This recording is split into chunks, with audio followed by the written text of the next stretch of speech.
Hello दोस्तों, नमस्कार। और आज अपन शुरू करेंगे सूजस का जो अपना नेक्स्ट पॉइंट है। जो जुलाई की सूजस थी उसमें बजट के अलावा कुछ और भी टॉपिक दिए हुए थे। पिछली 2 सूजस के वीडियो मैंने आपको मैं डाल दिया हूँ। लगभग हम जुलाई की सूजस जो है वो कंप्लीट कर चुके हैं, लगभग कंप्लीट कर चुके हैं। बाकी आज हो जाएगी, इस लास्ट वीडियो है ये। तो एक बार आप सभी वीडियोस को जो है वो गो थ्रू कर लो फटाफट से, है ना। क्योंकि होगा क्या कि रिवीजन हो जाएगा। पहले वाले वीडियो में तो मैंने 1 मिनट और 7 सेकंड जो थी वहाँ से उसका रिवीजन करवा दिया था उस वीडियो का, तो आप वहाँ से भी उसको शुरू कर सकते हो पहले वाले वीडियो को, ताकि आपका फटाफट रिवीजन हो जाए। दूसरे वाले वीडियो का अपन देख लेंगे, अगर लास्ट में ये जल्दी हो जाता है तो इसका एक बार रिवीजन दूसरे और तीसरे दोनों को मिला के कर लेंगे, है ना, अगर हो सका तो। अब सबसे पहली बार जो है वो अपन पहला टॉपिक है अपना 16वें वित्त आयोग के बारे में डिस्कस कर रहे हैं। और 16वां वित्त आयोग जिसका राजस्थान में दौरा हुआ था। एक्चुअली 16वें वित्त आयोग ने हिमाचल, छत्तीसगढ़, पंजाब और भी अदर स्टेट्स में भी, अलग अलग स्टेट्स में दौरा किया। वहाँ के लोग, वहाँ के जो सरकार थी उससे सुझाव वगैरह और ये लेते हैं। और हर बार वित्त आयोग ऐसे दौरे करता है। राजस्थान ऐसा चौथा राज्य था जिसमें वित्त आयोग ने दौरा किया था। 16वें वित्त आयोग के जो अध्यक्ष हैं वो हैं अरविंद पनगड़िया साहब। सदस्य हैं अजय नारायण झा, श्रीमती एनी जॉर्ज मैथ्यू, डॉक्टर मनोज पांडा और सौम्य कांति घोष। इसके सचिव हैं ऋत्विक रंजन पांडे। और गठन जो हुआ था इसका आर्टिकल 280 के प्रावधानों के अनुसार राष्ट्रपति ने 31 दिसंबर 2023 को एक अधिसूचना के जरिए गठन किया था। और इसकी जो अवधि रहेगी, यानी कि जो इसके रिकमेंडेशंस रहेगी, वो 1 अप्रैल 2026 से अप्लाई होगी। 5 साल के लिए स्पेशली इसकी रिकमेंडेशंस अप्लाई रहेगी। इससे पहले जो 15वां वित्त आयोग था उसके अध्यक्ष NK सिंह साहब थे। और उनकी अध्यक्षता में जो है वो कई सारी रिकमेंडेशंस, का भी महत्वपूर्ण रिकमेंडेशंस दी थी, जिसमें 41% राशि जो थी वो जम्मू कश्मीर को छोड़कर अदर स्टेट्स को ट्रांसफ़र करनी थी। बाकी जम्मू कश्मीर के लिए 1% राशि को जो है वो रिजर्व रखा गया था। इस तरीके से उसकी रिकमेंडेशन। फिर ये क्या करते हैं कि जैसे वित्त आयोग का हमेशा जो गठन होता है वो एक तो पंचायती राज इंस्टीट्यूशंस को जो है वो बूस्ट करने के लिए, उसके फाइनेंस स्ट्रक्चर को, SFC को, इनको सुझाव देने के लिए स्टेट फाइनेंस कमीशन जो उनको, ताकि वो पंचायतों के संसाधनों को सही करें। एक इसका मेन उद्देश्य होता है जो सेंटर का जो टैक्स है वो डिविजिबल टैक्स कौन सा है, मतलब ऐसा टैक्स जिसको डिवाइड किया जा सकता है, उस टैक्स पूल्स में से राशि को डिवाइड करने के लिए स्पेशली रिकमेंड करते हैं। जैसे कि 41%, 100 में से जो वो 41% राशि डिवाइड करने के लिए पिछले वित्त आयोग ने कहा था, और 1% राशि जम्मू कश्मीर लद्दाख के लिए रिजर्व रखी गई थी। इस तरीके से स्पेशली, और राष्ट्रपति अगर कोई सुझाव देता है तो वो सुझाव भी ये वित्त आयोग जो है वो उन पे भी कार्य करता है। और फिर एक प्रॉपर इसके मानक होते हैं, उन मानकों के आधार पर स्पेशली ये राज्यों के बीच में कैसे डिवाइडेशन होगा उसको भी सुझाता है। तो इसकी रिकमेंडेशंस अक्टूबर तक पॉसिबली आ जाएगी, अक्टूबर 2025 तक, और अप्रैल 2026 से इसकी रिकमेंडेशन अप्लाई हो जाएगी। तो हमारे जो मुख्यमंत्री हैं भजन लाल जी, उन्होंने जब बैठक हुई तो उसमें कुछ चीज़ों पर चर्चा करने की बात की, क्योंकि ये अनुदान भी देता है। और जो अनुदान देता है वो अनुदान कई टाइप के होते हैं, जैसे कि कोई सेक्टर स्पेसिफिक ग्रांट होते हैं या स्टेट स्पेसिफिक ग्रांट होते हैं, है ना। तो इन और पंचायती राज इंस्टीट्यूशंस के लिए अनुदान होता है। तो भजन लाल जी ने कहा कि एक पानी की कमी है, मतलब जहाँ जिन स्टेट्स में पानी की कमी है उनके लिए भी अनुदान होना चाहिए, मतलब। तो उसको नाम दिया वाटर डेफिसिट अनुदान करके, ऐसा भी विचार किया जाना चाहिए। हो सकता है कि इस चीज़ पे भी आगे चर्चा की जाए। मतलब हीट वेव और टिड्डियों के नुकसान को लेके जो है वो उसको प्राकृतिक आपदा में घोषित किया जाना चाहिए, क्योंकि ये जो सुझाव देता है तो वो national disaster risk reduction fund बना हुआ है हमारा, उस फंड पे भी स्पेशली ये कुछ सुझाव देता है कि उसमें कितनी राशि जो है वो सेंटर और कितनी राशि स्टेट देगा। तो इन्होंने कहा कि हीट वेव और टिड्डियों के नुकसान को प्राकृतिक आपदा माना जाना चाहिए, और क्षेत्रीय विषमताओं को दूर करने के लिए जो है वो एक ऐसा फार्मूला विकसित हो जो स्पेशली ये विषमताएं दूर करे, मतलब। तो इन चीज़ों पर, ये मुद्दों पर चर्चा हुई। फिर नेक्स्ट टॉपिक आता है ई साक्ष्य एप्लीकेशन हमने डेवलप की है, जो कि हमारे जो भी BNS भारतीय न्याय संहिता जो अभी नई लागू हो गई है, और इसके अलावा भारतीय नागरिक सुरक्षा संहिता और भारतीय साक्ष्य अधिनियम जो 1 जुलाई 2024 से हमारे देश में अप्लाई हो गए हैं। इसमें चंडीगढ़ पहला स्टेट बना था, जिसमें स्पेशली UTI स्टेट जिसको अपन बोल सकते हैं, जिसने इस व्यवस्था को जो है वो लागू किया था अपने। तो ये व्यवस्था में क्या बदलाव हुए थे, एक्चुअली 1860 में हमारे IPC बनी हुई थी, वही चल रही थी, उसमें थोड़े बहुत संशोधन चलते जा रहे थे, जिसको बदलकर भारतीय न्याय संहिता कर दिया गया है। BNS जनरली इसी नाम से जाना जा रहा है। और 1898 में जो है वो हमारी दंड प्रक्रिया संहिता CRPC बनी थी, जिसको नागरिक सुरक्षा संहिता का नाम दिया गया है। और एक एविडेंस एक्ट है हमारा 1872 का, जिसे भारतीय साक्ष्य अधिनियम के नाम से जाना जा रहा है, मतलब है ना। तो ये 3 नए जो कानून हैं वो हमारे अप्लाई हो गए हैं। इन कानूनों में जो है वो जो पुराने कानून थे उनमें स्पेशली सज़ा का प्रावधान था, लेकिन मेनली इन कानूनों में न्याय व्यवस्था पर भी जोर दिया गया है। और आप देखोगे BNS लागू होने के बाद में हमारे सुप्रीम कोर्ट और सरकार ने जो है वो कई सारी व्यवस्थाओं में भी बदलाव किया। हमारे जो न्याय की देवी जो है प्रतिमा, उसमें भी बदलाव किया। अब न्याय की देवी जो है वो पारंपरिक भारतीय पोशाक यानी कि साड़ी में रहेगी। इसके साथ ही उसके आँखों की जो पट्टी थी वो आँखों की पट्टी हटा दी गई है। तलवार की जगह जो है वो न्याय की देवी के हाथ में कॉन्स्टिट्यूशन रख दिया गया है। तराजू वैसे के वैसे एक हाथ में कॉन्स्टिट्यूशन, यानी कि जो न्याय होगा वो कॉन्स्टिट्यूशन के अकॉर्डिंग होगा। मतलब इस तरीके से जो है वो न्याय की देवी की प्रतिमा बनाई गई है और वाइट कलर की मूर्ति जो है वो है, मतलब न्याय की देवी की।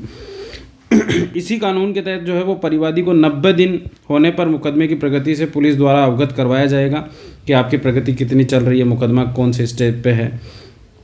प्राथमिक जांच को जो है वो 14 दिन में संपन्न करना पड़ेगा। बलात्कार संबंधी जो मेडिकल रिपोर्ट होगी उसको 7 दिन में प्रदान करना पड़ेगा।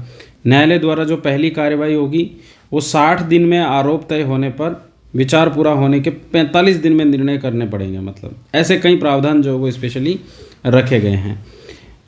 इन आपराधिक कानूनों में छोटे मोटे अपराधों के लिए चालान, समन जैसे प्रावधान भी किए गए हैं। मॉब लीचिंग को भी परिभाषित किया गया है।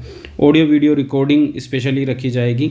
और इस जो रिकॉर्डिंग होगी ना, ये एक्चुअली इसको क्या है कि एक मतलब एक हम कह सकते हैं कि जैसे उसको एक क्लाउड पर स्टोर किया जाएगा। उसके लिए हमने एक एप्लीकेशन जो है वो बनाई है, साक्ष्य एप्लीकेशन। क्योंकि देखो हम जो रिटर्न में करेंगे ना उनमें तो बदलाव हो सकता है, लेकिन जो वीडियो ऑडियो रिकॉर्डिंग रहेगी उसमें चेंजेस होना पॉसिबल नहीं है, क्योंकि उसको तुरंत अपलोड कर दिया जाएगा उस पर। तो जब वो क्लाउड पे स्टोर हो जाएगा तो फिर क्लाउड में चेंजेस नहीं होंगे। आप फ़ोन में तो चेंजेस करवा सकते हो, लेकिन उसी समय अपलोड करना पड़ेगा। तो राजद्रोह के कानूनी प्रावधान को समाप्त करके उसको जगह देशद्रोह कर दिया गया। एविडेंस का डिजिटल संकलन रहेगा, सुरक्षित रहेंगे। तो इसके लिए हमने साक्ष्य एप्लीकेशन जो है वो बनाई है। किसने बनाई है, कौन से किससे बनवाया है, मतलब राष्ट्रीय सूचना विज्ञान केंद्र यानी कि NIC के जरिए स्पेशली हमने एप्लीकेशन बनाई है। अनुसंधान अधिकारी यानी कि जो इन्वेस्टिगेटिंग ऑफिसर रहेगा वो मोबाइल पर इंस्टॉल करके घटना से संबंधित साक्ष्यों को डिजिटल प्लेटफॉर्म पर रिकॉर्ड कर देगा। सभी प्रकार के सर्च और सीजर्स की जो वीडियोग्राफी होगी वो भी एप्लीकेशन के माध्यम से की जाएगी। वीडियोज़ की हैश वैल्यू रहेगी जो उसी समय निकाल ली जाएगी और न्यायालय में पहुंचने तक इसे सुरक्षित रखा जाएगा। वहीं इस ऐप पर संकलित साक्ष्यों को जो है वो सीधे क्लाउड पर डाल दिया जाएगा। ऐसे में क्लाउड पर सुरक्षित डिजिटल संसाधन जो होंगे उनके साथ कोई छेड़छाड़ी नहीं की जाएगी। इसके बाद में जो है वो अगला अपना टॉपिक आता है इसी में ही, मुख्यमंत्री वृक्षारोपण महाअभियान। तो 5 जून को स्पेशली जो वो हमारे राज्य में चलाया गया था। तो टारगेट इसमें रखा गया था कि 2028 तक जो वो 20,000 हेक्टेयर वनों में वृद्धि करनी है। मतलब हालांकि हमारी वन नीति 2023 की है, वो भी 20% वन जो है वो अगले 20 सालों में प्लान कर रही है। तो इसमें स्पेशली रखा गया है कि हम 20,000 हेक्टेयर जो है वो वनों में वृद्धि करेंगे आने वाले टाइम पे। और नई वन रिपोर्ट भी आ गई है राजस्थान की। उस रिपोर्ट को मैंने आपको चैनल पे शेयर कर दिया होगा, तो आप देख लेना। अगर किसी को नहीं मिले तो आप बोधी RS चैनल जो है ये ज्वाइन कर लेना। ये टेलीग्राम चैनल है, यहाँ पर आपको जो है वो PDF वगैरह और मिल जाएगी। और अगर डाउनलोड वगैरह नहीं हो तो आप मुझे मैसेज भी डाल सकते हैं, ये मेरे नंबर हैं। तो यहाँ डायरेक्ट भी मैसेज डाल सकते हैं, यहाँ मैं आपको डायरेक्ट भेज दूँगा। ठीक है, तो ये हो गई। इसके अलावा जो है वो मुख्यमंत्री वृक्षारोपण महाअभियान के तहत जो है वो हरियाली तीज के अवसर पर 7 अगस्त को पूरे प्रदेश में जो है वो 2 करोड़ पौधों का कीर्तिमान स्थापित किया हमने पौधारोपण करके। प्रधानमंत्री जी ने जो वो एक पेड़ माँ के अभियान कार्यक्रम चलाया। हमारे मुख्यमंत्री जी ने जो वो 75वां राज्य वन स्तरीय वन महोत्सव जो है राज्य स्तरीय वो भी मनाया, जो हमारे दूदू जिले से स्पेशली इसको सेलिब्रेट किया गया था। दूदू जिले में गाड़ोता नाम की जगह है, गाड़ोता में क्या है कि एक SDRF का कैंप है ना, स्टेट डिजास्टर रिस्क फोर्स जो है उसका कैंप बना हुआ है। वहाँ गाड़ोता में स्पेशली 75वां राज्य स्तरीय वन महोत्सव का आयोजन किया गया था। और इस वर्ष जो है वो 7 करोड़ और आगामी 5 वर्षों में 50 करोड़ पौधे लगाने का जो है वो लक्ष्य रखा गया है। यानी कि इन लक्ष्यों को देखना एक बार, जिस दिन ये शुरू हुआ हरियाली अमावस्या को 7 अगस्त को जब हमने वृक्षारोपण महाअभियान जो है इसके अवसर पर 7 अगस्त को पूरे प्रदेश में, क्योंकि ये हरियाली अमावस्या थी, तो इस अवसर पर हमने जो है वो 2 करोड़ पौधे लगाए थे। पहली चीज़, हमें पूरे साल भर में जो है वो 7 करोड़ पौधे लगाने हैं और आगामी 5 सालों में जो है वो 50 करोड़ पौधे जो वो हमें लगाने हैं। इनका संरक्षण भी करना होगा और इनके संरक्षण के लिए जो वो वन मित्र ऐसे संरक्षकों को जो है वो नियुक्त किया जाएगा, जो सेवानिवृत्त कर्मचारी होंगे, स्पेशली उनको ये जिम्मेदारी दी जाएगी। प्रत्येक ज़िले में जो है वो मातृ वनों की स्थापना की जाएगी, जहाँ बरगद, पीपल, गूलर ऐसे वृक्ष लगाए जाएंगे। वृक्ष प्रेमियों को जो है वो राज ट्री एप्लीकेशन के माध्यम से 51 लाख प्रशस्ति पत्र भी वितरित किए जाएंगे। हरियालो राजस्थान मिशन के अंतर्गत हमने देखा 4,000 करोड़ रुपए की राशि से जो वो प्रदेश में 50 नई नर्सरियां बनाई जाएगी, क्योंकि हम देख रहे हैं कि 50 करोड़ पौधे लगाने हैं, तो सीधी सी बात है कि आगामी 5 सालों में 50 नई नर्सरियों को भी हमें गठित करना है। खेजड़ली जो जोधपुर में है, वहाँ Amrita Devi Bishnoi indigenous plant museum की स्थापना की जाएगी। इसको ध्यान रखना इंपॉर्टेंट है, ठीक है। इसके अलावा प्रत्येक ज़िले के लिए जो है वो एक नस्ल कार्यक्रम चलाया जाएगा, 1 डिस्ट्रिक्ट 1 स्पीसीज प्रोग्राम संचालित किया जाएगा, जो कि कल अपन देख भी रहे थे कि पंच गौरव अभियान जो सरकार का है, उस अभियान के तहत स्पेशली सरकार जो है वो ये व्यवस्था करना चाह रही है, जिसमें एक तो रहेगा उत्पाद, एक रहेगी उपज, एक रहेगी स्पीसीज यानी कि जो भी नस्ल रहेगी वो, एक रहेगा प्रोडक्ट, नहीं प्रोडक्ट तो हो गया, एक रहेगा खेल, ठीक है। 1 डिस्ट्रिक्ट 1 प्रोडक्ट हो गया, 1 उपज हो गई, 1 स्पीसीज हो गई, एक खेल हो गया, और एक और था कुछ है ना पंच गौरव अभियान में, है ना। अभी आपको याद आ जाए तो कमेंट में कर देना, बाकी थोड़ा मैं ज़्यादा जोर नहीं डाल रहा हूँ, है ना। तो ये हो गया आपने। इसके साथ ही मुख्यमंत्री ने जो है वो जयपुर जिले के हिंगोनिया में जो हिंगोनिया गौशाला बनी हुई है, वहाँ एक पेड़ गौ माता के नाम ये भी कार्यक्रम चलाया, जिसमें कदम्ब और आम के पौधों का भी रोपण किया गया था, मतलब, ठीक है, ये ध्यान रखना है। अब अगला आता है अमृता देवी स्मृति पुरस्कार। अमृता देवी स्मृति पुरस्कार भी स्पेशली जो है वो ये वितरित किए गए थे। हाँ, वो याद आ गया, वो है एक पर्यटन स्थल, है ना, पर्यटन स्थल। तो अमृता देवी बिश्नोई पुरस्कार जो है वो भी वितरित किए गए थे। एक्चुअली ये 3 श्रेणियों में वन्य जीव प्रेमियों और वन रक्षकों को दिए जाते हैं, जिसमें वन विकास और वन्य जीव सुरक्षा की दृष्टि से जो संस्थान है, एक तो संस्थान को देते हैं, 2 पुरस्कार व्यक्तिगत लेवल पे होते हैं। तो उदयपुर का एक वन सुरक्षा और प्रबंध समिति बनी हुई है, उसको 2020 के लिए स्पेशली ये पुरस्कार दिया गया था। ध्यान रखना, उदयपुर की वन सुरक्षा और प्रबंध समिति। इसके अलावा वन विकास, संरक्षण और वन सुरक्षा श्रेणी में व्यक्तिगत पुरस्कार जो है वो एक तो नारायण लाल कुमावत को दिया गया वर्ष 2019 के लिए, राजसमंद के श्री श्याम सुंदर पालीवाल को वर्ष 2020 के लिए, सीकर की सुश्री अभिलाषा और भरतपुर के बच्चू सिंह को, इनको 2021 के लिए। तो अभिलाषा और बच्चू ये 2 तो हो गए 2021 के, श्याम सुंदर साहब हो गए 2020 के, और नारायण लाल कुमावत हो गए 2019 के। इसके अलावा कोटा के पवन कुमार जैन जो थे उनको 2022 के लिए ये पुरस्कार दिया गया है। ऐसे ही जो वन्य जीव का है, ये तो वन विकास और संरक्षण का हो गया, एक हो गया वन्य जीव का। वन्य जीव के लिए जो पुरस्कार दिया गया वो था गजेंद्र सिंह माझी को दिया गया 2020 के लिए। तो फिर पदम सिंह राठौड़ है उदयपुर के, उनको दिया गया 2021 के लिए, और जयपुर के 2 लोग मोहित शर्मा और दिव्या शर्मा, इनको दिया गया 2022 के लिए। तो इन 3 का नाम अपने को यहाँ पर याद रखना है, मतलब कि अब ये भी ध्यान रखना है कि 2019, 20, 21, 22 के लिए कौन कौन है, मतलब। तो आप चाहे कोई भी ट्रिक लगाओ, 19 जो है वो तो हो गया आपके कुमावत साहब को, फिर उसके बाद 20 की बात करें तो वो हो गया आपके पालीवाल साहब को, फिर 21 के लिए जो है वो यहाँ पर आप ऐसे याद रख सकते हो भाई, 2 है अभिलाषा और बच्चू सिंह, है ना। तो 2 लोग हैं, स्पेशली 20 और 21 का जोड़ा है, मतलब। तो ये 2 जोड़ा जो है वो ये 20-21 का हो गया। और फिर 2022 जो है उसके लिए पवन कुमार जैन, यहीं गजेंद्र सिंह माझी 2020, पदम सिंह 21, और मोहित शर्मा और दिव्या शर्मा जो जोड़ा है 2-2, ये हो गया आपके 2022 के लिए। इसके अलावा जो है वो इसी अवसर पर 5 जून के अवसर पर ही स्पेशली जो है वो जयपुर में वायु गुणवत्ता एवं पूर्व चेतावनी प्रणाली जो है वो भी चेतावनी प्रणाली जो है वो भी लॉन्च कर दी गई है, मतलब, है ना। जयपुर में वायु गुणवत्ता और पूर्व चेतावनी प्रणाली को भी शुरू किया गया है। और आने वाले टाइम पे जो है, क्योंकि जुलाई में तो बजट आ ही गया था, तो जुलाई में बजट आया था, तो स्पेशली अलवर और भिवाड़ी में कल अपन डिस्कस करे थे ना, तो अलवर और भिवाड़ी में भी स्पेशली ये व्यवस्था जो है वो शुरू की जाने वाली है। मतलब इसके अलावा अगर आप देखोगे राजस्थान में एक अभियान जो वनों के संरक्षण को लेकर काफ़ी चर्चा में रहा, वो आप लिख सकते हो भले, कुल्हाड़ी बंद अभियान। कुल्हाड़ी बंद अभियान, ठीक है, इसकी चर्चा हुई है ना, मन की बात में इनमें।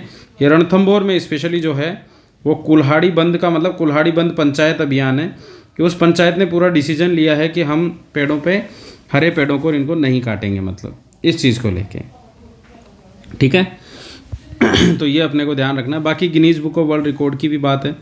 नरेंद्र मोदी जी ने जो है वो एक पेड़ माँ का अभियान शुरू किया, उससे प्रेरित मुख्यमंत्री वृक्षारोपण महाअभियान हरियाणा राजस्थान में स्वर्ण नगरी जैसलमेर में जिला प्रशासन ने, सेना और सीमा सुरक्षा बल ने, वायुसेना ने, पंचायती राज संस्था ने, कृषि विज्ञान केंद्र ने, वन विभाग ने, आम जनता ने, सब ने मिलकर 1 घंटे में 5 लाख से अधिक पौधे लगाए, मतलब। और ये एक नया Guinness book of world record बना दिया, मतलब एक सर्टिफिकेट हमें प्राप्त हुआ इस चीज़ को लेके।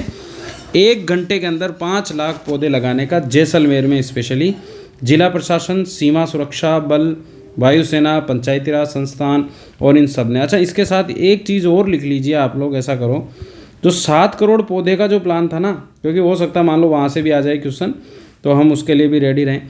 7 करोड़ जो पौधे सरकार लगाने वाली है, उन 7 करोड़ पौधों में ये कह रही है कि भाई जनरली जो है वो 3 करोड़ पौधे जो हैं वो तो लगाए जाएंगे आम जनता के द्वारा, उनको वितरित करेंगे। 3 करोड़ पौधे जो हैं वो राजकीय भूमि पर लगाए जाएंगे, यानी कि सरकार लगाएगी, और 1 करोड़ पौधे जो वो ओरण भूमि पर लगाएंगे, है ना, ओरण होते हैं ना पवित्र वन, तो वहाँ पर ये पौधे लगाए जाएंगे, है ना। तो इस तरीके से हमने देखा पंचायत वृक्षारोपण महाअभियान के बारे में। फिर उसके बाद में आता है ओलंपिक का 33वां संस्करण हुआ, और साथ ही पैरालंपिक का जो है वो 17वां संस्करण हुआ। ओलंपिक में स्पेशली जो है वो 26 जुलाई से लेकर 11 अगस्त तक खेलों का आयोजन किया गया था, जिसमें राजस्थान के 2 खिलाड़ी पार्टिसिपेट करे थे, एक अनंतजीत सिंह नरूका और एक माहेश्वरी चौहान। अनंतजीत सिंह नरूका जो है वो तो जयपुर से है, और माहेश्वरी चौहान जो है वो अपने उदयपुर से है। जनरली ये जालौर की जन्मी है, तो इनका भी अपने को ध्यान रखना है। तो स्पेशली जो है वो इन्होंने दोनों, ये माहेश्वरी चौहान और दोनों ही शूटिंग से रिलेटेड है, ये शॉटगन से है और ये स्पेशली शूटिंग का वही है, दोनों ही मतलब एक तरीके से उसी के ही हैं। शूटिंग के मिक्स डबल्स प्रतियोगिता में दोनों ने जो है वो अनंतजीत और माहेश्वरी ने, है ना, 4था स्थान प्राप्त किया। हालांकि कोई मेडल नहीं जीत पाए हम ओलंपिक में, जो अपना जो जनरल ओलंपिक है उसमें, लेकिन फिर भी जो है वो 4था स्थान प्राप्त किया राजस्थान के खिलाड़ियों ने, ये मरुधरा का नाम रोशन किया है।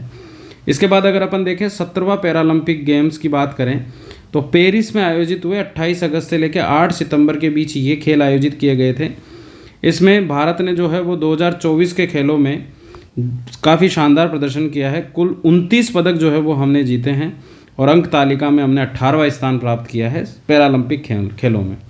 इनमें 7 स्वर्ण पदक, 9 रजत पदक और 13 कांस्य पदक आए हैं, ठीक है, ये भी ध्यान रखना है। 7 स्वर्ण, 9 रजत और 13 कांस्य पदक प्राप्त किया है अपन ने, टोटल 29 पदकों में।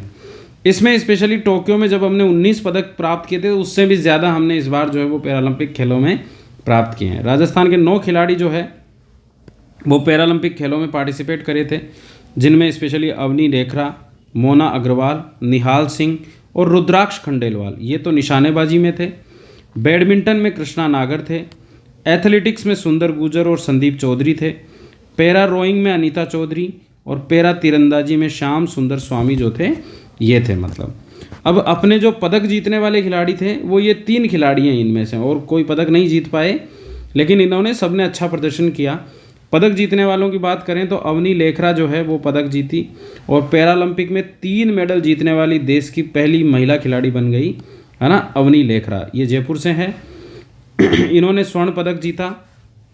यहाँ स्वर्ण पदक R2 महिला 10 meter air rifle SH1 category में स्पेशली जो है वो इन्होंने पदक जीता था। तो ये कैटेगरी भी अपने को ध्यान रखना है, क्योंकि एग्ज़ाम में क्वेश्चन यहाँ से भी पूछे हुए हैं कि बताइए निम्न में से किस कैटेगरी में अवनी लेखरा खेली थी। तो यहाँ नॉर्मली तो आप ऐसे याद रख लो कि 10 मीटर एयर राइफल है, फिर उसमें SH1 कैटेगरी है और उसके आगे R2 है, मतलब है ना। इन्होंने स्कोर जो है वो पिछली बार किया था उससे भी बेटर स्कोर इस बार किया, 249.7 अंक स्पेशली इन्होंने प्राप्त किए हैं। तो यह अवनी लेखरा है, और आप जानते ही हो कि इनको फिर जो है वो पिछली बार ही भारत सरकार ने जो है वो ध्यानचंद पुरस्कार से सम्मानित कर दिया था। अभी रिसेंटली अगर अपन बात करें तो एक hoppers sports women of the year पुरस्कार जो है ये भी इनको अभी रिसेंटली मिला है, मतलब इसके अलावा इनको एक शी अवार्ड भी प्रदान किया गया है, ठीक है ना। तो आप ये याद रख सकते हो, hoppers sports women of the year और शी अवार्ड, ये 2 अवार्ड भी इनको अभी रिसेंटली मिले हैं, मतलब ठीक है। इसके अलावा अपन मोना अग्रवाल की बात करें, यह भी जयपुर से ही हैं, और मोना अग्रवाल को जो है वो अभी भारत सरकार ने अर्जुन अवार्ड देने की घोषणा की है, मतलब दे ही दिया है। तो 2024 का अर्जुन अवार्ड जो है वो, मतलब कुछ और खिलाड़ियों को भी, लेकिन अपने राजस्थान से अर्जुन अवार्ड मोना अग्रवाल को मिल रहा है, ठीक है, ये इंपॉर्टेंट है। इसके अलावा जो ध्यानचंद पुरस्कार हैं, इस बार अभी आज ही ध्यानचंद पुरस्कार जो है वो दिए गए हैं। तो ध्यानचंद पुरस्कार मेनली 4 खिलाड़ियों को इसमें नामित किया गया था। एक तो गुकेश, जो काफ़ी चर्चित शतरंज प्लेयर रहे हैं, अभी वर्ल्ड चैंपियन है इस टाइम पे। हरमनप्रीत, यानी कि इनका संबंध चेस से है, और हरमनप्रीत जो है, हरमनप्रीत ये अपने हॉकी से है, ठीक है, ये ध्यान रखना अपने को। मनु भाकर जो है, मनु भाकर है ना, ये अपने शूटिंग से है, ठीक है। और एक अपने प्रवीण कुमार है, प्रवीण कुमार ये ऊंची कूद में है, ठीक है ना। ये 4 खिलाड़ियों को जो है वो अभी ध्यानचंद पुरस्कार आज ही दिया गया है। फिर अपन कांस्य पदक की बात करें तो मोना अग्रवाल ने कांस्य पदक जीता, अवनी लेखरा ने स्वर्ण पदक।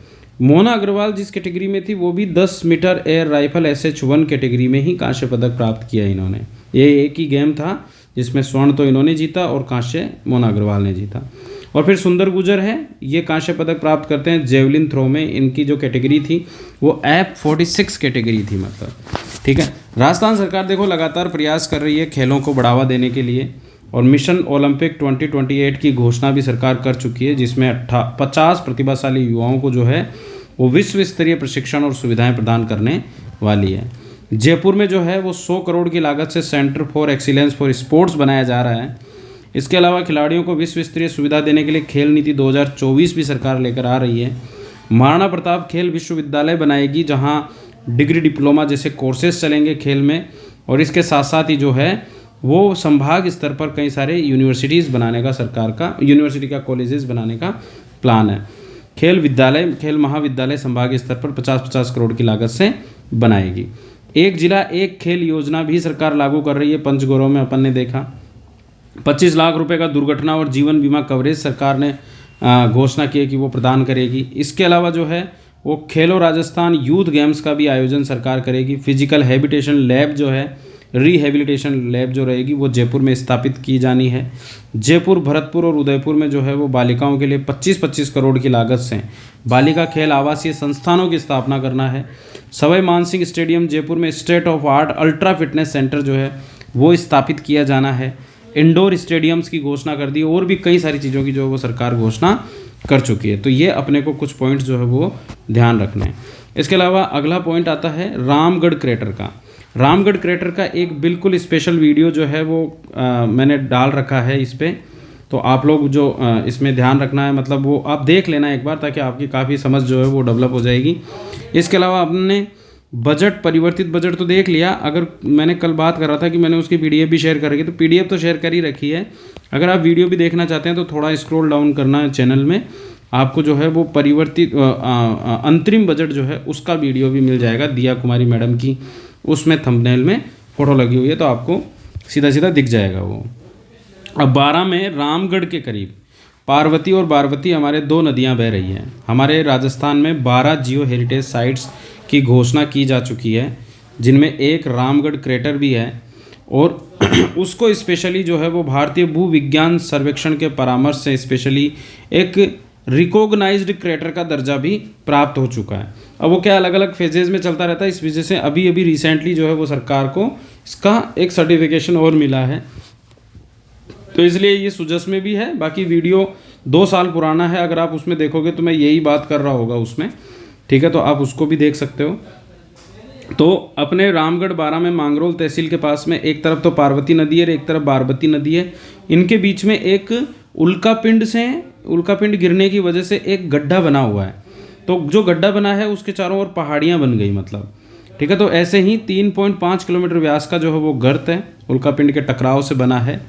इसको भारतीय भूविज्ञान सर्वेक्षण के परामर्श से स्पेशली जो है वो राज्य की पहली जियो हेरिटेज साइट घोषित किया गया है, जो रामगढ़ गांव में है। रामगढ़ क्रेटर में कुछ और भी विशेषताएं देखने को मिलती है। वन्यजीव अधिनियम 1972 के तहत जो है वो इसको संरक्षित रिजर्व भी घोषित कर रखे हैं। अभी आपने देखा होगा राजस्थान में 37 वन्यजीव संरक्षण क्षेत्र हो गए, कंजर्वेशन रिजर्व हो गए, जिनमें आशोप भीलवाड़ा वाला क्षेत्र अभी 37वां घोषित किया गया अगस्त में 2024 में, है ना। इसके अलावा जो है वो क्रेटर के अंदर वेटलैंड संरक्षण प्रबंधन नियम 2017 के तहत एक पुष्कर तालाब बना हुआ है। साथ ही चंदेल राजवंश के द्वारा निर्मित खजुराहो शैली का भंड देवरा है, जिसे हाड़ौती का जो है वो खजुराहो कहा जाता है, और भगवान शिव का काफ़ी महत्वपूर्ण मंदिर रहा था पहले, जो अभी काफ़ी टूटा फूटा हुआ है। इसके अलावा सरकार ने अभी रिसेंट ही जो है वो अपन ने कल बजट में भी देखा था कि रामगढ़ क्रेटर के विकास के लिए भी फंड अलॉट किया है मतलब।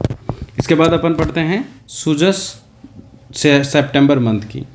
सितंबर मंथ में सरकार के एक्चुअली 300 दिन सरकार के हो चुके हैं मतलब, तो सरकार ने 300 दिन के उपलक्ष्य में स्पेशली ये सुजस जो थी वो सितंबर की उसको डेडिकेट है। तो कुछ महत्वपूर्ण बातें उसकी अपन डिस्कस कर रहे हैं, तो एक बार आप ध्यान से सुनते चलो, है ना। काफ़ी महत्वपूर्ण चीज़ें हैं इसमें भी। तो देखो सबसे पहले 5 वर्षों में पहले हमने डिस्कस कर लिया, 10 लाख रोज़गार सरकार जो है वो देने का प्लान कर रही है। 16 सितंबर को जो है वो पेपर लीक को रोकने के लिए 16 दिसंबर 2023 को कुछ रिवीजन हो जाएगा ना पुरानी चीज़ों का, SIT गठित कर दी गई है। अटल एंटरप्रेन्योरशिप प्रोग्राम जो है ये सरकार शुरू कर दी है। जयपुर, भरतपुर, बीकानेर, उदयपुर में जो है वो अटल इनोवेशन और स्टूडियो एक्सीलरेटर्स, है ना, स्टूडियो एंड एक्सीलरेटर्स की स्थापना कर रही है। Jaipur, Bharatpur, Bikaner, Udaipur. Swami Vivekanand scholarship of academic excellence, जिसमें 500 युवाओं को जो है वो देश विदेश के प्रतिष्ठित संस्थानों में पढ़ने के लिए भेजा जाएगा, जिसमें से 300 युवाओं को विदेश में और 200 युवाओं को देश में जो है वो भेजे जाने का प्लान किया गया है। किशनगढ़ में जो है वो Avanya aviation academy flight school जो है वो भी स्थापना कर दी गई है, अभी उद्घाटन कर दिया है। और सोशल मीडिया इन्फ्लुएंसर्स के लिए एक नव प्रसारक नीति सरकार लॉन्च कर रही है, जिसमें सोशल मीडिया कर ही दी है मतलब एग्जैक्टली। उसमें सोशल मीडिया अगर जिनके फॉलोवर्स होते हैं, मान लो किसी के 100 कैसे कम है, किसी के 100 कैसे ज़्यादा है, तो उनको सरकार की योजनाओं, उनकी नीतियों के बारे में प्रचार प्रसार करना होगा, पर डे एक वीडियो डालना होगा, है ना। सरकार उनके लिए प्रॉपर पेमेंट की व्यवस्था कर रही है इस नीति में। तो ये सोशल मीडिया इन्फ्लुएंसर्स हेतु एक नव प्रसारक नीति लॉन्च कर दी है। इसके अलावा संबल और सम्मान खुशहाल किसान, इस उद्देश्य के लिए जो है वो सरकार ने कुछ प्रयास किए हैं। जैसे गेहूं के लिए MSP में 125 रुपये अतिरिक्त दे रही है। देखो MSP हमारे देश में 23 फसलों के लिए जो है वो CACP कैलकुलेट करते हैं, CACP के द्वारा, यानी कि commission for agriculture cost and price calculate करता है। और ये CCEA यानी कि cabinet committee on economic affairs जो है उसको ये रिकमेंड करता है। फिर ये साल में 2 बार रबी और खरीफ फसलों के लिए अलग अलग जो है वो MSP नीति की घोषणा की जाती है। अभी रिसेंट ही MSP नीति की घोषणा रबी फसलों के लिए की गई थी। राजस्थान सरकार पहले से ही जो है वो गेहूं के लिए 125 रुपये अतिरिक्त बोनस देगी, जो भी सेंट्रल गवर्नमेंट MSP घोषणा करेगी उसका 125 देगी। तो चूंकि बोनस देते हुए सरकार ने जो है वो 2400 रुपये प्रति क्विंटल जो है ये MSP प्रदान कर रही है, मतलब यानी कि इस पे खरीद कर रही है सरकार। अभी जो नई नीति में जो घोषणा हुई है वो हुई है 2425 रुपये की, है ना। MSP की जो सेंट्रल गवर्नमेंट ने जो MSP डिसाइड किया ना गेहूं के लिए, ये लिख लेना आप लोग, इंपॉर्टेंट है कि गेहूं के लिए अभी रिसेंट MSP जो है वो 2425 रुपये है। इसमें राज्य सरकार के द्वारा 125 रुपये और ऐड कर दिए जाएंगे, ठीक है।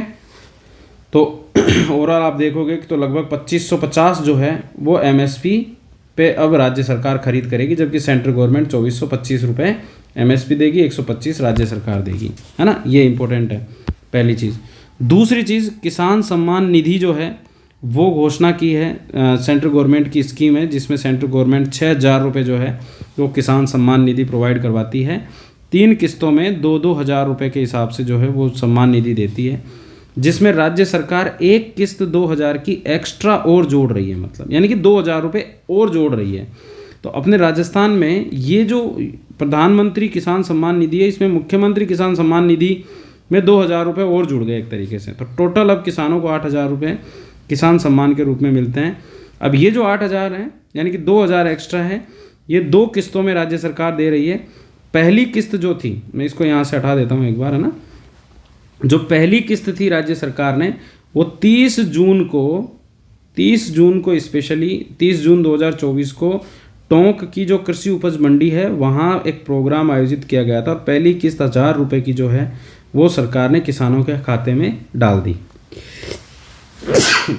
अब दूसरी जो किस्त है वो 13 दिसंबर को अपने अजमेर के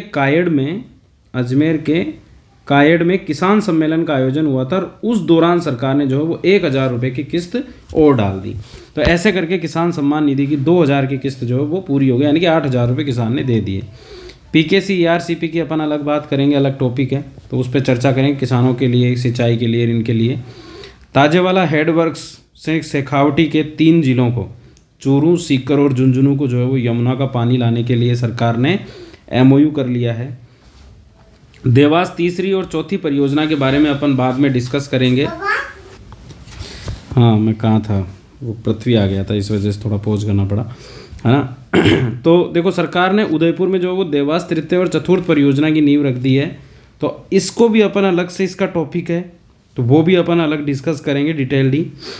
518 मोबाइल वेटनरी मोबाइल इकाइयाँ जो है उनको सरकार ने शुरू किया है। 1962 नंबर पे हेल्पलाइन पे कॉल करके अगर हमारे जानवर कोई भी बीमार है, परेशान है, तो हम एक 1962 कॉल कर सकते हैं, जहाँ एक मोबाइल वेटनरी जो वैन होगी वो वैन घर तक पहुँच जाएगी, मतलब, है ना, वैसा। गोपाल क्रेडिट कार्ड जो है ये योजना सरकार ने शुरू कर दी है। 5 लाख गोपालकों को 1 लाख रुपए ब्याज मुक्त ऋण प्रदान किया जा रहा है।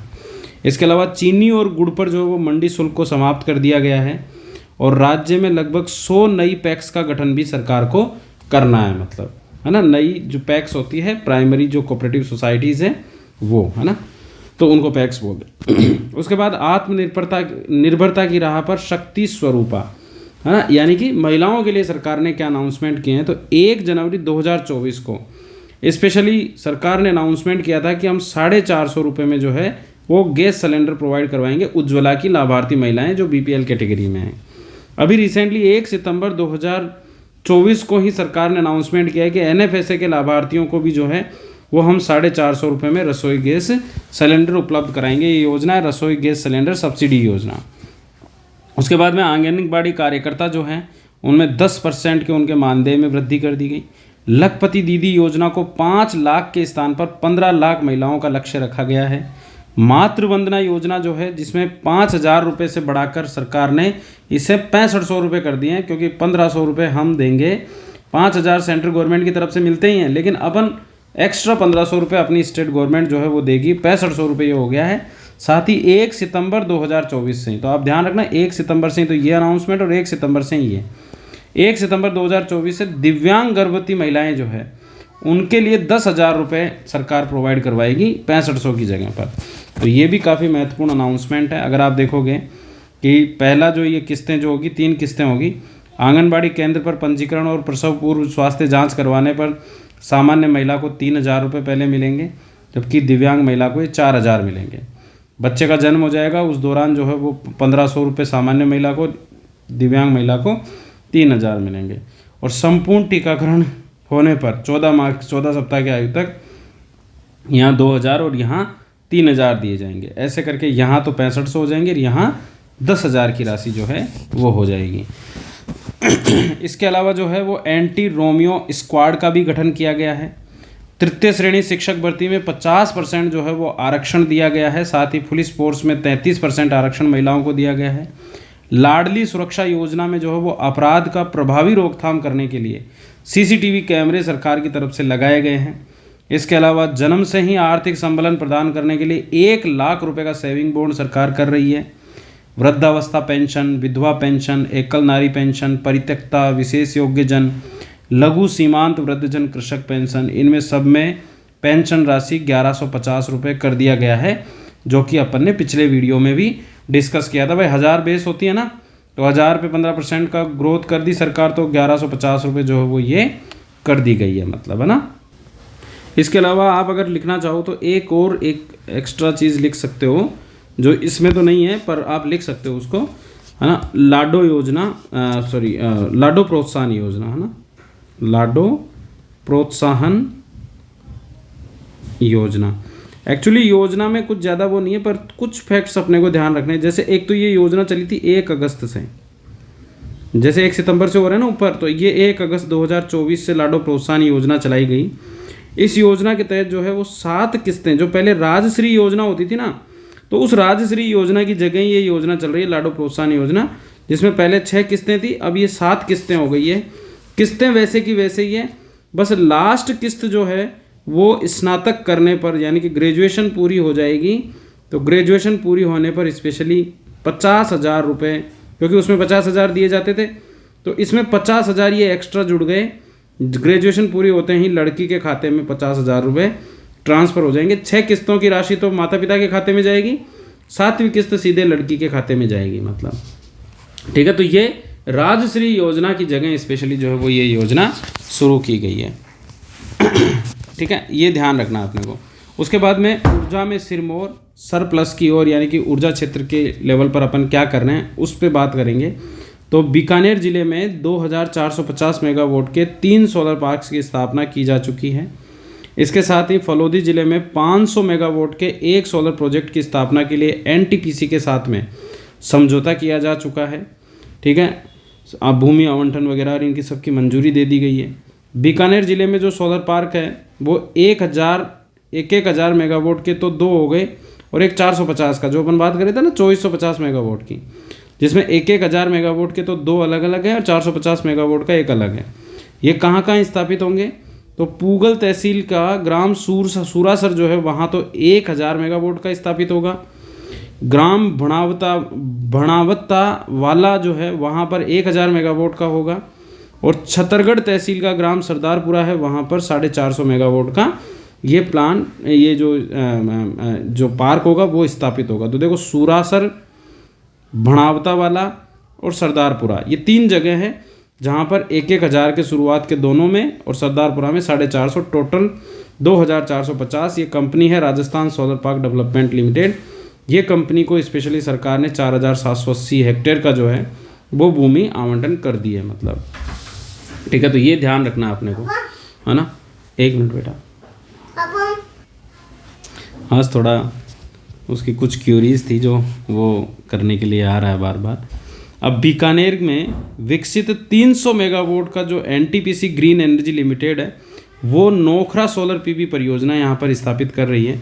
300 मेगावाट की सोलर पीवी परियोजना स्पेशली यहाँ स्थापित हो रही है बीकानेर में। तो आप देखो बीकानेर में 2450 मेगावाट का अलग प्लांट चल रहा है, 300 मेगावाट का ये नोखरा सोलर पीवी परियोजना जिसके बारे में अपन पहले भी बात कर चुके थे। फलोदी जिले में 500 मेगावाट का एनटीपीसी रिन्यूएबल एनर्जी लगाएगी, है ना। फिर केंद्र सरकार पीएम सूर्यघर योजना जिसमें 300 यूनिट बिजली मुफ्त दी जा रही है, जिसके बारे में हमने पिछले दोनों वीडियोज़ में डिस्कस कर चुके हैं कि 78,000 रुपये 3 किलोवाट तक अगर हम लगाते हैं तो उसका अनुदान दे रही है। मेनली तो 3 किलोवाट के ऊपर भी लगाओ 78,000 सरकार अनुदान देगी। और राज्य सरकार जो है वो आदर्श सोलर ग्राम बनाएगी इसके तहत, जिसमें 2 मेगावाट का विकेंद्रीकृत सोलर प्लांट लगाएगी और 40% अनुदान राज्य सरकार देगी। इसके अलावा एनटीपीसी ग्रीन एनर्जी लिमिटेड और आरबीएनएल के मध्य संयुक्त उपक्रम कंपनी की स्थापना के लिए हस्ताक्षर किए जा चुके हैं, जो राज्य में 25,000 मेगावाट की सौर ऊर्जा परियोजना स्थापित करेगी। जैसलमेर का ही भेसाड़ा गांव है एक, जहां एनटीपीसी रिन्यूएबल एनर्जी लिमिटेड जो है वो 160 मेगावाट की सौर ऊर्जा परियोजना स्थापित करेगी, ठीक है। तो ये कुछ ऐसी परियोजनाएं हैं जो हो सकता है हमसे एग्जाम में क्वेश्चन यहाँ से पूछे जाएँ, इसलिए इनको ध्यान रखना है। इसके अलावा अक्षय ऊर्जा नीति जो 2023 थी उसके प्रावधानों में कुछ संशोधन किया गया। हालांकि अब तो अक्षय ऊर्जा नीति क्या, अपन ने कल भी बात की थी कि हमारे एकीकृत स्वच्छ ऊर्जा नीति जो है वो सरकार लॉन्च कर चुकी है और 125 गीगावाट का उसमें लक्ष्य रखा गया है। वो अपने को ध्यान रखना है। मतलब मोटे मोटे तौर पर 125 गीगावाट कैसे, 90 गीगावाट जो हो जाएगा वो तो होगा आपका इससे सोलर एनर्जी से, इसके अलावा 10 गीगावाट हो जाएगा आपके हाइड्रो और पंप स्टोर्ड एनर्जी से, और बाकी 25 गीगावाट हो जाएगा अपने ये विंड और हाइब्रिड एनर्जी से, है ना। इस तरीके से एकीकृत स्वच्छ ऊर्जा नीति जो है वो सरकार ने लॉन्च कर दी। लेकिन फिर भी अक्षय ऊर्जा नीति जो थी पिछली, उसमें कुछ संशोधन किए गए थे, और जो भूमि आवंटन के नियम थे उसमें कुछ ढिलाई दी गई थी विद्युत संयंत्रों के लिए स्पेशली, ठीक है। साथ ही अगर आप ये फोटो देखोगे तो इसमें आपको दिखेगा कि गुजरात के गांधीनगर में चौथी वैश्विक नवीकरणीय ऊर्जा निवेश बैठक और एक्सपो, जिसे री इन्वेस्ट 2024 कहा गया, इसमें गैर जीवाश्म ईंधन स्रोतों से 200 मेगावाट क्षमता के लक्ष्य को प्राप्त करने के योगदान देने में राजस्थान को सम्मानित किया गया है। राज्य ने सोलर उत्पादन क्षमता श्रेणी में सर्वोच्च उपलब्धि हासिल की है, देश में प्रथम स्थान हासिल किया है इसमें। वहीं कुल नवीकरणीय ऊर्जा क्षमता की श्रेणी में राज्य ने द्वितीय स्थान हासिल किया है। मतलब तो जैसे सोलर के मामले में तो क्या हुआ है, हम फर्स्ट आए हैं, है ना, उत्पादन के मामले में, और कुल नवीकरणीय ऊर्जा के मामले में हम सेकंड आए हैं। मतलब मुख्यमंत्री श्री भजनलाल शर्मा को ऊर्जा राज्य मंत्री हीरालाल नागर को जो है वो केंद्रीय नवीन एवं नवीकरणीय ऊर्जा मंत्री प्रहलाद जोशी जी, जो आज भी जयपुर में आए हैं, 16 सितंबर को पुरस्कार इन्होंने प्रदान किया है। आप देख रहे होंगे कि ये यहाँ से अपने से कुछ क्वेश्चन बन सकता है। फिर अगला अपना जो प्रोजेक्ट है वो है एकीकृत ERCP और PKC योजना।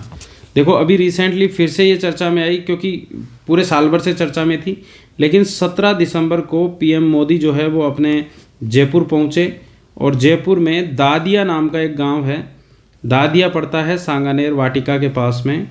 तो यहाँ दादिया ग्राम में जो है वो इस योजना से रिलेटेड जो MOUs हुआ था, उस MOUs का क्रियान्वयन को लेके जो प्लानिंग थी, एक तरीके से शिलान्यास ही मान लो आप इसे, इसका शिलान्यास किया, मतलब है ना।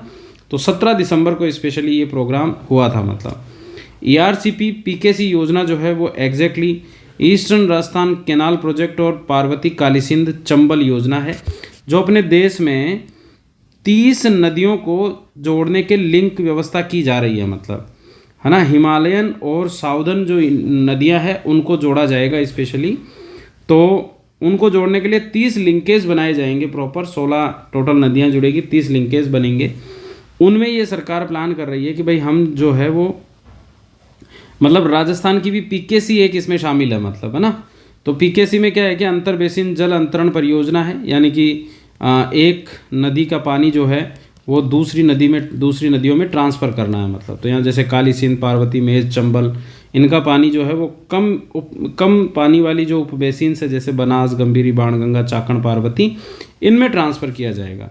इसके लिए MOU सेंट्रल गवर्नमेंट, राज्य सरकार और मध्य प्रदेश के बीच में 28 जनवरी 2024 को हो गया था। इसमें स्पेशली जो भी खर्चा आएगा उसकी केंद्र सरकार 90%, क्योंकि इसे राष्ट्रीय परियोजना में शामिल किया है, राजस्थान जो है वो 5% और मध्य प्रदेश जो है वो 5% इसमें खर्च करेगा। इसमें जो राशि व्यय होगी वो 37,000 करोड़ रुपए जो पहले अनुमानित थी, उसकी जगह 45,000 करोड़ रुपए की राशि जो है वो इसमें व्यय की जानी है। मतलब और इसे नेशनल प्रोस्पेक्टस स्कीम जो है, यानी कि जो नदियों को जोड़ने की महत्वपूर्ण परियोजना है, उसमें सेकंड स्कीम के रूप में राष्ट्रीय परियोजना का दर्जा प्रदान कर दिया गया है। इसमें जो कंपनी काम करेगी वो 17 जून 2022 को गठित की गई थी, पूर्वी राजस्थान नहर परियोजना निगम, वो स्पेशली इसमें वर्क करेगा। टोटल जो लाभान्वित जिले हैं वो 34 हैं, राजस्थान के 21 और मध्य प्रदेश के 13 जिले। अब चूंकि आपको पता है कि 21 में से इस क्षेत्र के 4 जिले जो हैं वो ख़त्म हो गए हैं, यानी कि ये पूर्वी राजस्थान की बात है। 13 जिले जो हैं वो पहले थे, उनकी संख्या बढ़ के 21 हो गई थी। डीग, गंगापुर सिटी, खेड़थल तिजारा, कोटपुतली बहरोड, जयपुर ग्रामीण, दूदू, ब्यावर और केकड़ी, ये नए ज़िले इसमें शामिल हो गए थे। तो अभी रिसेंटली जो है वो गंगापुर सिटी एक ज़िला ख़त्म हो गया है, इसके अलावा जयपुर ग्रामीण और दूदू ख़त्म हो गया और केकड़ी ख़त्म हो गया। तो इस वजह से जो है वो अभी 17 ही ज़िले राजस्थान के इसमें लाभान्वित होंगे, प्लस 13 ज़िले जो है वो MP के, टोटल 30 ज़िले इसमें लाभान्वित किए जाएंगे। इसका लाभ क्या होगा? बड़े बांध और तालाब बनेंगे, उनमें जल संचयन होगा, सिंचाई, पेयजल और औद्योगिक ज़रूरतों के लिए पानी उपलब्ध होगा। सिंचाई के लिए स्पेशली 2.80 लाख हेक्टेयर की सिंचाई सुविधाएं उपलब्ध की जाएगी। किसान जो है वो लगभग 25 लाख किसान इससे लाभान्वित होंगे। 40% इस क्षेत्र की आबादी जो है वो लाभान्वित होगी, जिसको पेयजल प्राप्त होगा। 5 बैराज और 1 बांध इस योजना के तहत बनाया जा रहा है, जिसमें से नवनेरा बैराज जो है वो पहला बैराज है इस परियोजना के तहत बनने वाला।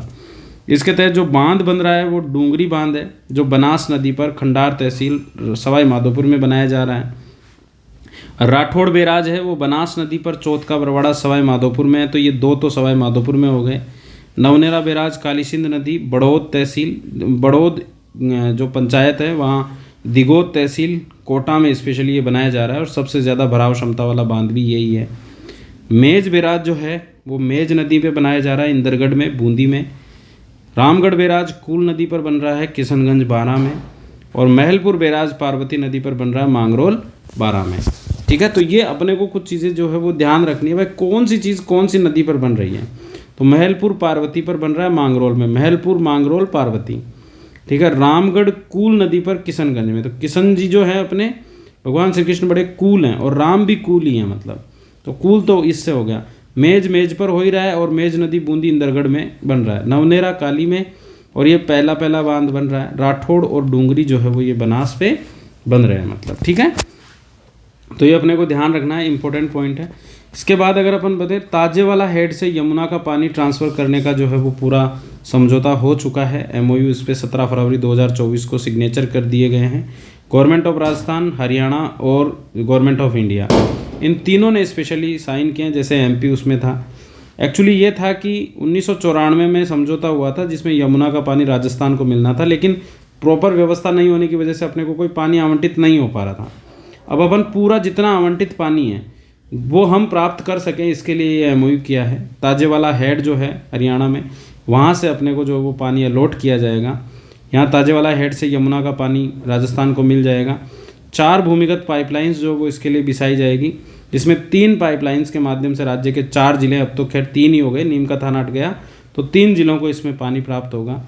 और जो चौथी पाइपलाइन होगी उसके जरिए हरियाणा के कुछ हिस्से जैसे भिवानी, दादरी, हिसार, इनको स्पेशली पानी प्राप्त होगा। ठीक है, चूरू और झुंझुनू में रिजर्वायर्स बनेंगे। इसका पूरा मैप समेत मैंने राजस्थान की ज्योग्राफी में काफ़ी डिटेल डिस्कस किया है इसको, है ना, तो वो आप ध्यान रखना ही है। उदयपुर के गोगुंदा में जो है वो देवास परियोजना के तहत तीसरा और चौथा बांध भी बनाने का सरकार ने घोषणा कर दी थी और निर्णय लिया, शिलान्यास कर दिया उसका। एक्चुअली ये है कि पहले से ही देवास योजना चल रही है, जिसमें दो प्रोजेक्ट तो पहले चल चुके हैं उदयपुर में पानी की आपूर्ति सुनिश्चित करने के लिए। तो देवास फर्स्ट और देवास सेकंड तो योजनाएं हो चुकी हैं, अब तीसरी और चौथी योजना जो है वो उदयपुर में संचालित की जानी है।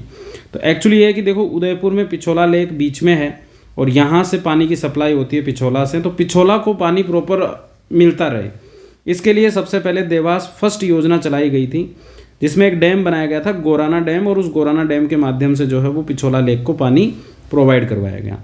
फिर उसके बाद में देवास सेकंड योजना चलाई गई, और इस देवास सेकंड योजना के जरिए जो है वो स्पेशली मादड़ी डैम बनाया गया, और मादड़ी डैम के माध्यम से एक पानी, उसका पानी जो है वो एक आकोदरा डैम और बनाया देवास सेकंड में। तो 2 डैम देवास सेकंड में बने, आकोदरा और मादड़ी। इसमें इस मादड़ी का पानी आकोदरा में ट्रांसफ़र करके, और फिर आकोदरा से 11 किलोमीटर लंबी जो है वो एक नहर बनाई गई, जिससे पिछोला में पानी ट्रांसफ़र किया गया। तो देवास फर्स्ट का गोराना का पानी तो सीधा पिछोला में जा रहा था, आकोदरा का पानी जो है वो पिछोला में, और आकोदरा में प्रॉपर पानी बना रहे, इसलिए मादड़ी डैम और बनाया गया। तो ऐसे करके 2 डैम हो गए देवास सेकंड के तहत। अब देवास थर्ड योजना जो होगी उसके तहत बनेगा नथियाथाल डैम, और फिर देवास 4 जो होगी उसके तहत बनेगा अम्बावा डैम, है ना। तो गोगुंदा तहसील में नथियाथाल गांव में 703 घन फीट का जो पानी है,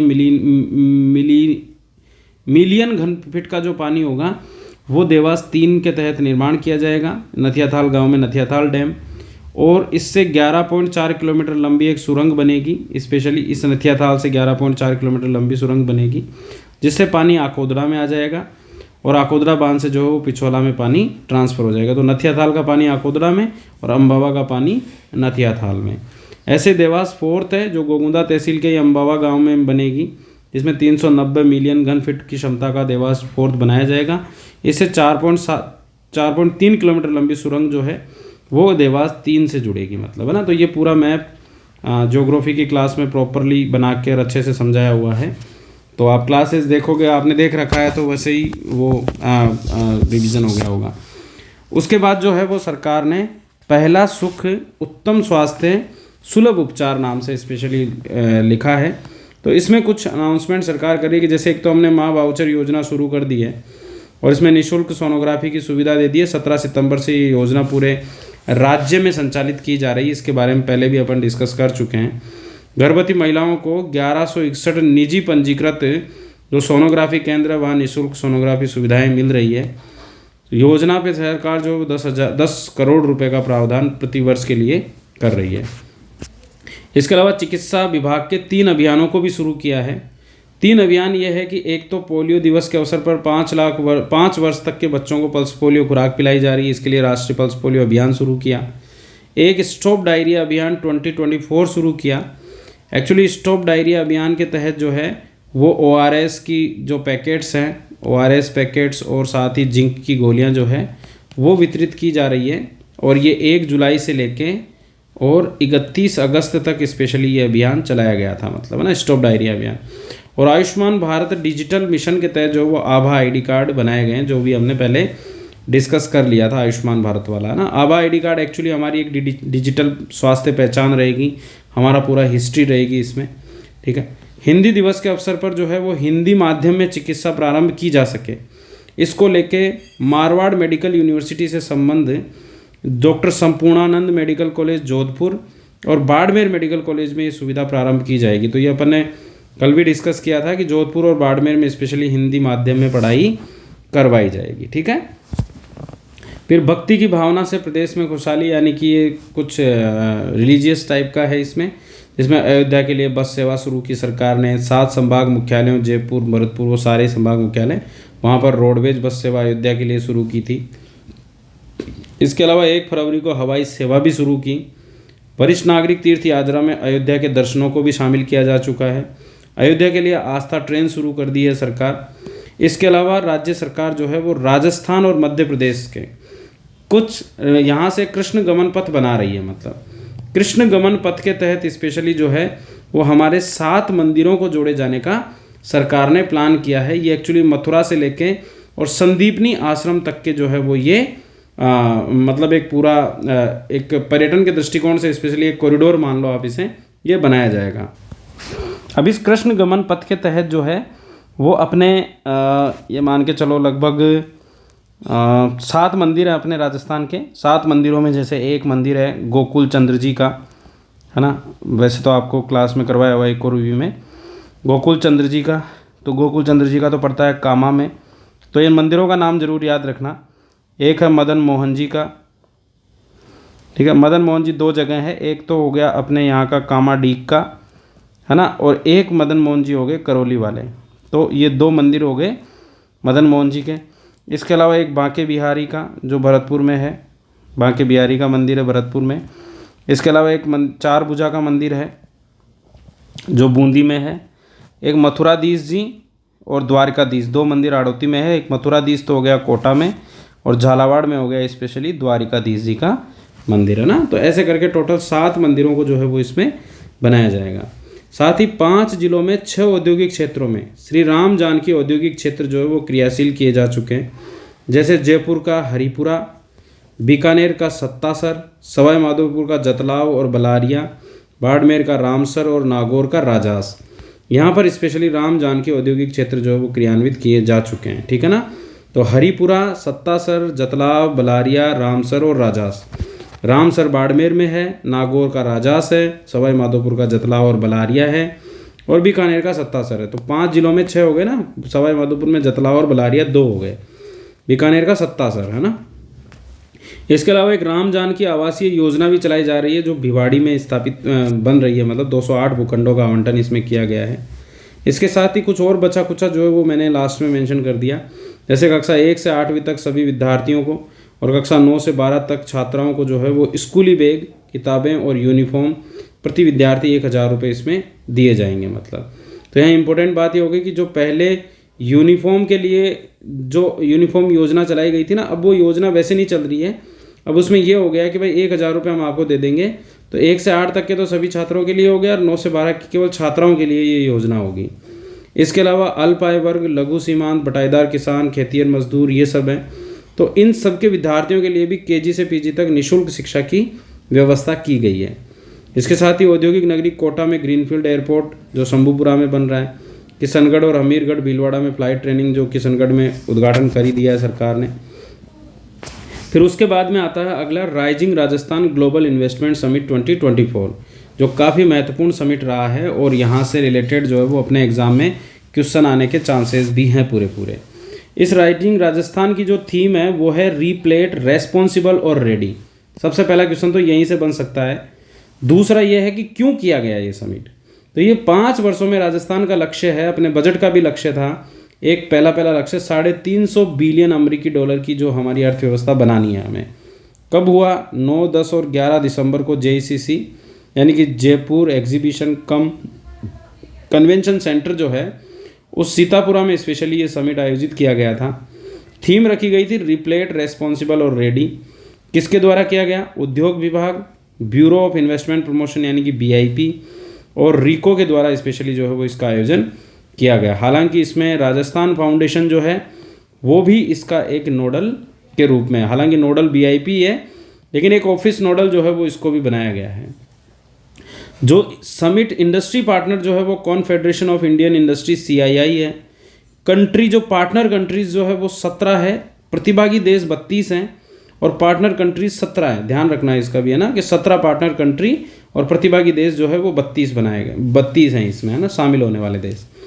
टोटल जो MOUs किए गए थे वो 35 लाख करोड़ रुपए के MOUs हुए हैं, जिसमें सर्वाधिक MOUs जो थे वो ऊर्जा क्षेत्र से हुए हैं 26 लाख करोड़ रुपए के। ठीक है, तो ये ध्यान रखना है इसको भी। 10 दिसंबर को जो है वो प्रवासी राजस्थान कॉन्क्लेव का आयोजन किया गया था। जैसे आप देखोगे यहाँ जो शेड्यूल है कि 9 तारीख को इनॉग्रेशन हुआ, तो यहाँ लिख लेना PM मोदी के द्वारा जो है वो 9 तारीख को इनॉग्रेशन किया गया था।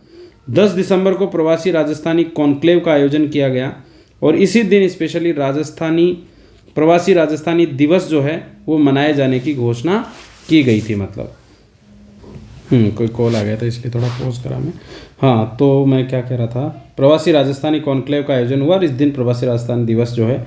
फिर 11 तारीख को MSME कॉन्क्लेव हुआ। फिर राजस्थान ग्लोबल बिजनेस एक्सपो हुआ जो हमेशा ही चलता रहा। 32 पार्टनर पार्टिसिपेटिंग कंट्रीज़, जिसमें 17 तो पार्टनर कंट्रीज़ हो गई और पार्टिसिपेटिंग 32 कंट्री हो गई। 21 हमारे थीमेटिक कंट्री सेशंस आयोजित हुए इसमें, है ना। फिर कुछ इन्वेस्टर मीट इससे पहले आयोजित कर ली गई थी, जो कि पहली इन्वेस्टर मीट जो हुई थी वो मुंबई में हुई थी 30 अगस्त 2024 को। इस दिन 4.5 लाख करोड़ के MOUs जो है वो हस्ताक्षरित किए गए थे। बाद में जो है वो नई दिल्ली में भी इन्वेस्टर मीट का आयोजन हुआ। पहली अंतर्राष्ट्रीय इन्वेस्टर मीट जो थी वो सियोल में और फिर उसके बाद में टोक्यो में हुई थी। मतलब तो याद रखना है कि अंतर्राष्ट्रीय इन्वेस्टर मीट सियोल और टोक्यो दोनों में, यानी कि दक्षिण कोरिया और जापान दोनों में हुई थी। 5 दिन की इन्वेस्टर मीट थी, जिसमें से 2 दिन तो सियोल में थे और बाद में जो है वो तीसरा, चौथा और 5वां दिन जो था वो टोक्यो में हुआ था। मतलब यूरोप अंतर्राष्ट्रीय मीट का आयोजन हुआ था, वो म्यूनिक जर्मनी और लंदन में स्पेशली इसका आयोजन किया गया था 14 अक्टूबर से लेकर 19 अक्टूबर तक। रांची में राइजिंग राजस्थान प्रवासी औद्योगिक सम्मेलन का भी आयोजन किया गया था 28 सितंबर को। तो ये राइजिंग राजस्थान से रिलेटेड जो कुछ महत्वपूर्ण फैक्ट्स जो थे, जहाँ से क्वेश्चन बन सकते हैं, वो अपन ने यहाँ पर बात कर ली। उसके बाद में जयपुर में हाइड्रोलिक प्लांट का उद्घाटन हुआ और ये उत्तर भारत का पहला विप्रो हाइड्रोलिक प्लांट है। ठीक है, ये ध्यान रखना है, एक विप्रो कंपनी का है, जयपुर के महिंद्रा वर्ल्ड सिटी में इसको स्थापित किया गया है। फिर एक तरंग शक्ति 2024 जो है वो वायुसेना का एक ऑपरेशन है। ऑपरेशन क्या एग्जैक्टली, मतलब एक अभ्यास है जो अपने राजस्थान में आयोजित हुआ था। ये सबसे बड़े अंतर्राष्ट्रीय हवाई अभ्यासों में से एक माना जाता है। ये जोधपुर के, है ना, 29 अगस्त से लेकर और 14 सितंबर तक स्पेशली जोधपुर में आयोजित हुआ था। 27 देशों के 50 से अधिक प्रतिनिधि इसमें शामिल हुए थे और इसी दौरान जो वो अंतर्राष्ट्रीय रक्षा और एरोस्पेस एक्सपो का भी उद्घाटन रक्षा मंत्री के द्वारा किया गया था। इसके अलावा भी यहाँ पर CDS भी आए थे। CDS chief of defence staff जो है अनिल चौहान, आप नाम लिख लेना, ये भी यहाँ पहुँचे थे। ठीक है, उन्होंने भी जो है वो रक्षा और एरोस्पेस एक्सपो को जो है वो विजिट किया। इसके अलावा इसी दौरान जो है ये जो तरंग शक्ति का आयोजन हो रहा था, इसी दौरान अपने यहाँ पर एक जो अपना तेजस विमान है, उस तेजस विमान को उड़ाने वाली मोहना सिंह ये पहली महिला बनी है जिन्होंने तेजस विमान को उड़ाया है। मतलब तो ये मोहना सिंह जो वो अपने झुंझुनू के पापड़ा गांव से है, तो आप ये भी लिख लेना, झुंझुनू का पापड़ा नामक एक गांव है, वहाँ से है मोहना सिंह जो LCA तेजस को उड़ाने वाली पहली महिला बनी। इसके अलावा अपने राजस्थान में और भी अभ्यास हो चुके हैं, जैसे अनंत विजय करके एक अभ्यास हुआ था अपने, जो बीकानेर में हुआ था, अनंत विजय, ठीक है, ये बीकानेर में आयोजन हुआ था इसका, पहली चीज़। दूसरा एक धर्म गार्जियन हुआ जो जापान में, वो जापान के साथ में महाजन फील्ड फायरिंग रेंज में हुआ था ये अपने, ठीक है। इसके अलावा जैसे एक भारत शक्ति अभियान हुआ, ये पोखरण में हुआ था, भारत शक्ति पोखरण में, ठीक है। एक हुआ था साड़ा तंसिक, ठीक है, ये सऊदी के साथ हुआ था एक्चुअली, सऊदी अरब के साथ में, तो ये भी अपने महाजन फील्ड फायरिंग रेंज जो थी वहाँ पर ही हुआ था बीकानेर में। इसके अलावा एक वायु शक्ति हो चुका है जो चांदन फील्ड फायरिंग रेंज जो है वहाँ पर हुआ था जैसलमेर में। और एक डेजर्ट साइक्लोन है, डेजर्ट साइक्लोन जो UAE के साथ में हुआ था बीकानेर में ही, ठीक है ना। तो ये कुछ अभ्यास भी अपने हो चुके हैं। इसके बाद अगला आता है सुजस जो अक्टूबर की है। हालांकि एक वीडियो में और इस पे जैसे कितनी बच रही है, लगभग 10 पेज की है, तो 10 पेज की हो जाएगी। वैसे नवंबर की कुछ नहीं, बना ही देते हैं, नहीं इसको इसी में ही कर लेते हैं तो ठीक रहेगा। फिर उसके बाद में जो है वो मरुधरा के बांध, उसको लेके जो है वो अक्टूबर मंथ की सुजस में काफ़ी कुछ दिया हुआ है, तो एक बार इसको देख लेते हैं। टोटल हमारे पास में जो बड़े बांध है वो है 22, है ना। इनकी सम्मिलित जल भराव क्षमता जो है वो है 8104 मिलियन क्यूबिक मीटर। वर्तमान में अगर आप देखोगे तो ये 7787 भरे हुए हैं, मतलब ये 22 बांध जो है वो 8104 क्षमता के तो हैं क्यूबिक मीटर के मिलियन में, और ये 7787 भरे हुए हैं, यानी कि 96.09% जो है वो बांध हमारे मरुधरा के जो है वो वर्तमान में भर गए हैं। तो ये एक बहुत अच्छी बात है राजस्थान के लिए, है ना, कि इस बार बारिश अच्छी खासी रही है। और बारिश जो जनरली अपने 43-44% औसतन मानी जाती है सेंटीमीटर, वो इस बार 73 के आसपास पहुंच गई है। मतलब राणा प्रताप सागर बांध जो है वो रावतबाटा चित्तौड़गढ़ में है। राणा प्रताप सागर बांध का निर्माण 1970 में हुआ था, पूरा हुआ था। स्पेशली चंबल पर चूलिया जलप्रपात के निकट बना हुआ है। इसकी भराव क्षमता लगभग 3000 मिलियन क्यूबिक मीटर है। और चंबल घाटी परियोजना के तहत राजस्थान और मध्य प्रदेश में यहाँ पर एक कॉमन विद्युत ग्रह जो है वो स्थापित हो रखा है ना। इसमें 172 मेगावाट की जो है वो विद्युत उत्पादन होती है। और रावतबाटा जो परमाणु संयंत्र है वो इसी बांध के किनारे है। एक बांध है जयसमंद बांध जो स्पेशली सुलुम्बर ज़िले में गोमती नदी पर बना हुआ है। और सुलुम्बर ज़िला अभी भी है, मतलब सरकार ने ख़त्म नहीं किया है, तो ये ध्यान ही रखना अपने को। पहले उदयपुर में ही था, है ना। जल भराव क्षमता पे तो जाने की ज़रूरत नहीं है। फिर माई बजाज सागर बांध जिसका निर्माण 1972 में और 83 में जाके ये पूरा हो गया था। ये बांसवाड़ा और डूंगरपुर ज़िले, वैसे तो बांधों को आपने राजस्थान की ज्योग्राफी में खूब पढ़ा होगा, तो कोई बेसिक फैक्ट जो मान लो वहाँ नहीं पढ़े तो उसको आप मेंशन कर लेना बस, बाकी और कुछ ज़्यादा ज़रूरत नहीं है इसकी, है ना। इसमें स्पेशली बांसवाड़ा के निकट बोरखेड़ा गांव में इस बांध का निर्माण किया गया था। और लगभग राजस्थान का 20% हिस्सा जो है वो राजस्थान का क्या बांसवाड़ा का जो 20% हिस्सा है वो इसी माई बजाज सागर के जल ग्रहण क्षेत्र में आता है। और काफ़ी जगह जो है वो छोटे छोटे द्वीप बने हुए हैं, मतलब यानी कि जो नदी है उस नदी के बीच में छोटे छोटे ऐसे द्वीप हैं मिट्टी के। तो इस वजह से जो है वो 100 द्वीपों का शहर भी बांसवाड़ा को कहा जाता है, क्योंकि उसका अधिकांश हिस्सा इसी क्षेत्र में पड़ रहा है। और 140 मेगावाट का विद्युत उत्पादन होता है जो पूर्णतः राजस्थान प्रयोग करता है। फिर जाखम बांध प्रतापगढ़ में है, सोम नदी पर। सोम नदी की सहायक जो जाखम नदी है उस पर बना हुआ है, अनोपपुरा गांव में, मतलब, है ना। इसकी क्षमता छोड़ दो।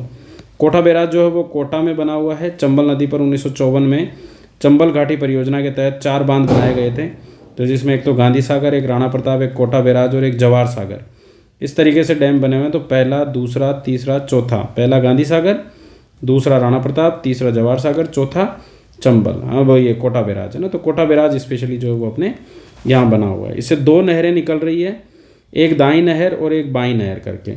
ये वाली जो नहर है ये MP जा रही है और ये वाली नहर बूंदी तक सिंचाई सुविधाएं दे रही है, मतलब।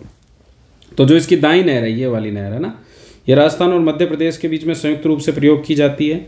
इन नहरों से कोटा, बूंदी, बारां, टोंक, सवाई माधोपुर इन जिलों तक सिंचाई सुविधाएं प्रदान की जा रही है। बाकी क्षमता छोड़ दीजिए, ठीक है। फिर अगर पांचना बांध की बात करें तो पांचना बांध 1977 में करौली ज़िले में, है ना। मीठे पानी के स्रोतों में से एक महत्वपूर्ण बांध का निर्माण किया गया था। पांचना नदी पर इस बांध को बनाया गया था काशीरामपुरा गुड़ला गांव के पास में, ठीक है, जो यमुना बेसिन की गंभीर नदी की एक सहायक नदी है, ठीक है। तो पांचना नदी पर निर्मित है। इसमें कुछ 5 नदियाँ, छोटी नदियाँ भी है, जैसे भैंसावट, माची, अटकी, भद्रावती, बरखेड़ा, है ना। इन नदियों के कारण भी जो है वो इसको पांचना नाम से जाना जाता है। मतलब जैसे अटका, अटकी, अटा, अटा भी अपन पढ़ते हैं ना, तो वो अटा यही है। और बांध की मुख्य नहर प्रणाली पांचना मेन फीडर है, जो 2 शाखाओं में बटी हुई है, एक महावीर जी और एक पिलोदा शाखा में। इसके अलावा एक जवाई बांध है जो पाली में स्थित है, और राजस्थान का, पश्चिमी राजस्थान का जो है वो अमृत सरोवर ही एक तरीके से। इसका शिलान्यास उमेश सिंह के द्वारा किया गया था 1946 में, और 57 में जाके पूरा हुआ। इसमें थोड़ी पानी की कमी रहती है, इसलिए उदयपुर से सेई परियोजना के माध्यम से जो है वो इसमें जवाई बांध में पानी लाया जा रहा है। सेई नदी का पानी जो है वो इसमें ट्रांसफ़र किया जा रहा है, मतलब, ठीक है ना।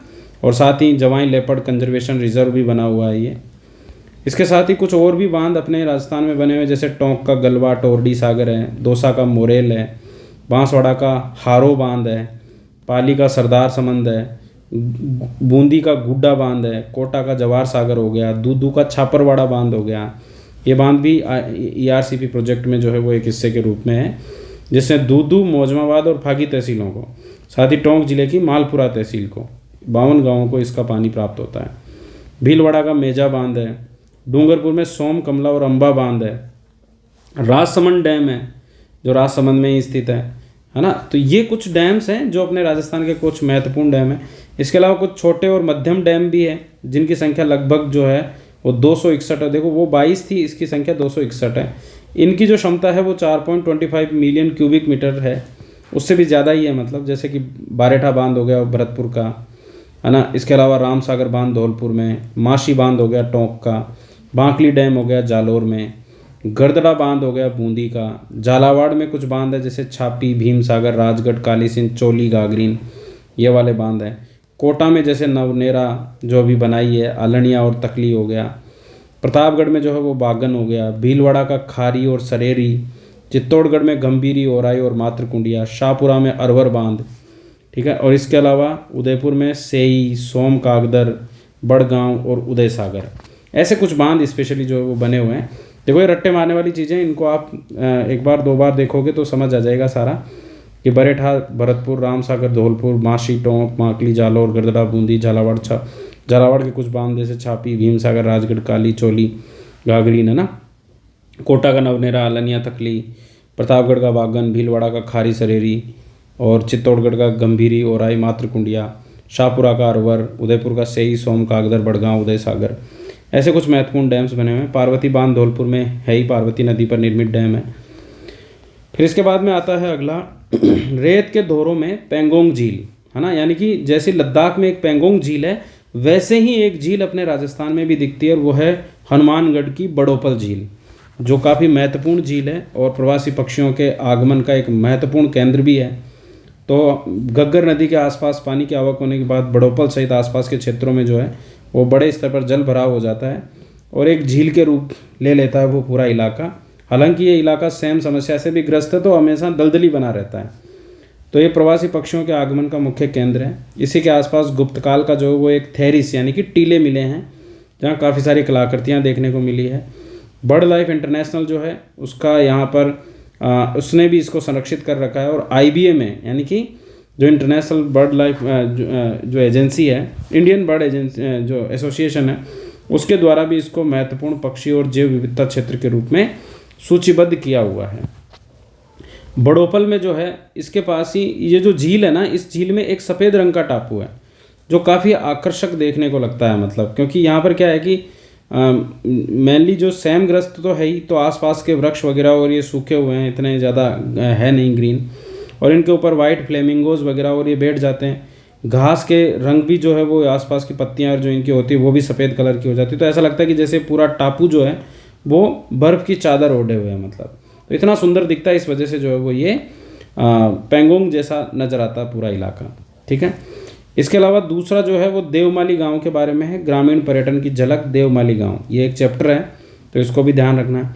एक्चुअली इसमें यह है कि विश्व पर्यटन दिवस 27 सितंबर को हुआ था, उसमें सेंट्रल गवर्नमेंट का पर्यटन विभाग जो है उसने ब्यावर जिले को सर्वश्रेष्ठ पर्यटन गांव की श्रेणी में रखा है, मतलब, और ये पुरस्कार दिया है स्पेशली यहाँ के कलेक्टर, और यहाँ के कलेक्टर तो उत्कल कौशल, और यहाँ की जो सरपंच थी पूजा गुजर, उसको सम्मानित किया गया है। मतलब इसमें एक्चुअली ये जो गाँवों को पर्यटन, क्योंकि ग्रामीण रूरल टूरिज्म को डेवलप करने के लिए स्पेशली भारत सरकार ने 2023 से जो है वो एक प्रतियोगिता शुरू की थी। मतलब इसका ये दूसरा ही संस्करण था। 2024 में 30 राज्यों और केंद्र शासित प्रदेशों के कुल 991 आवेदन हुए थे।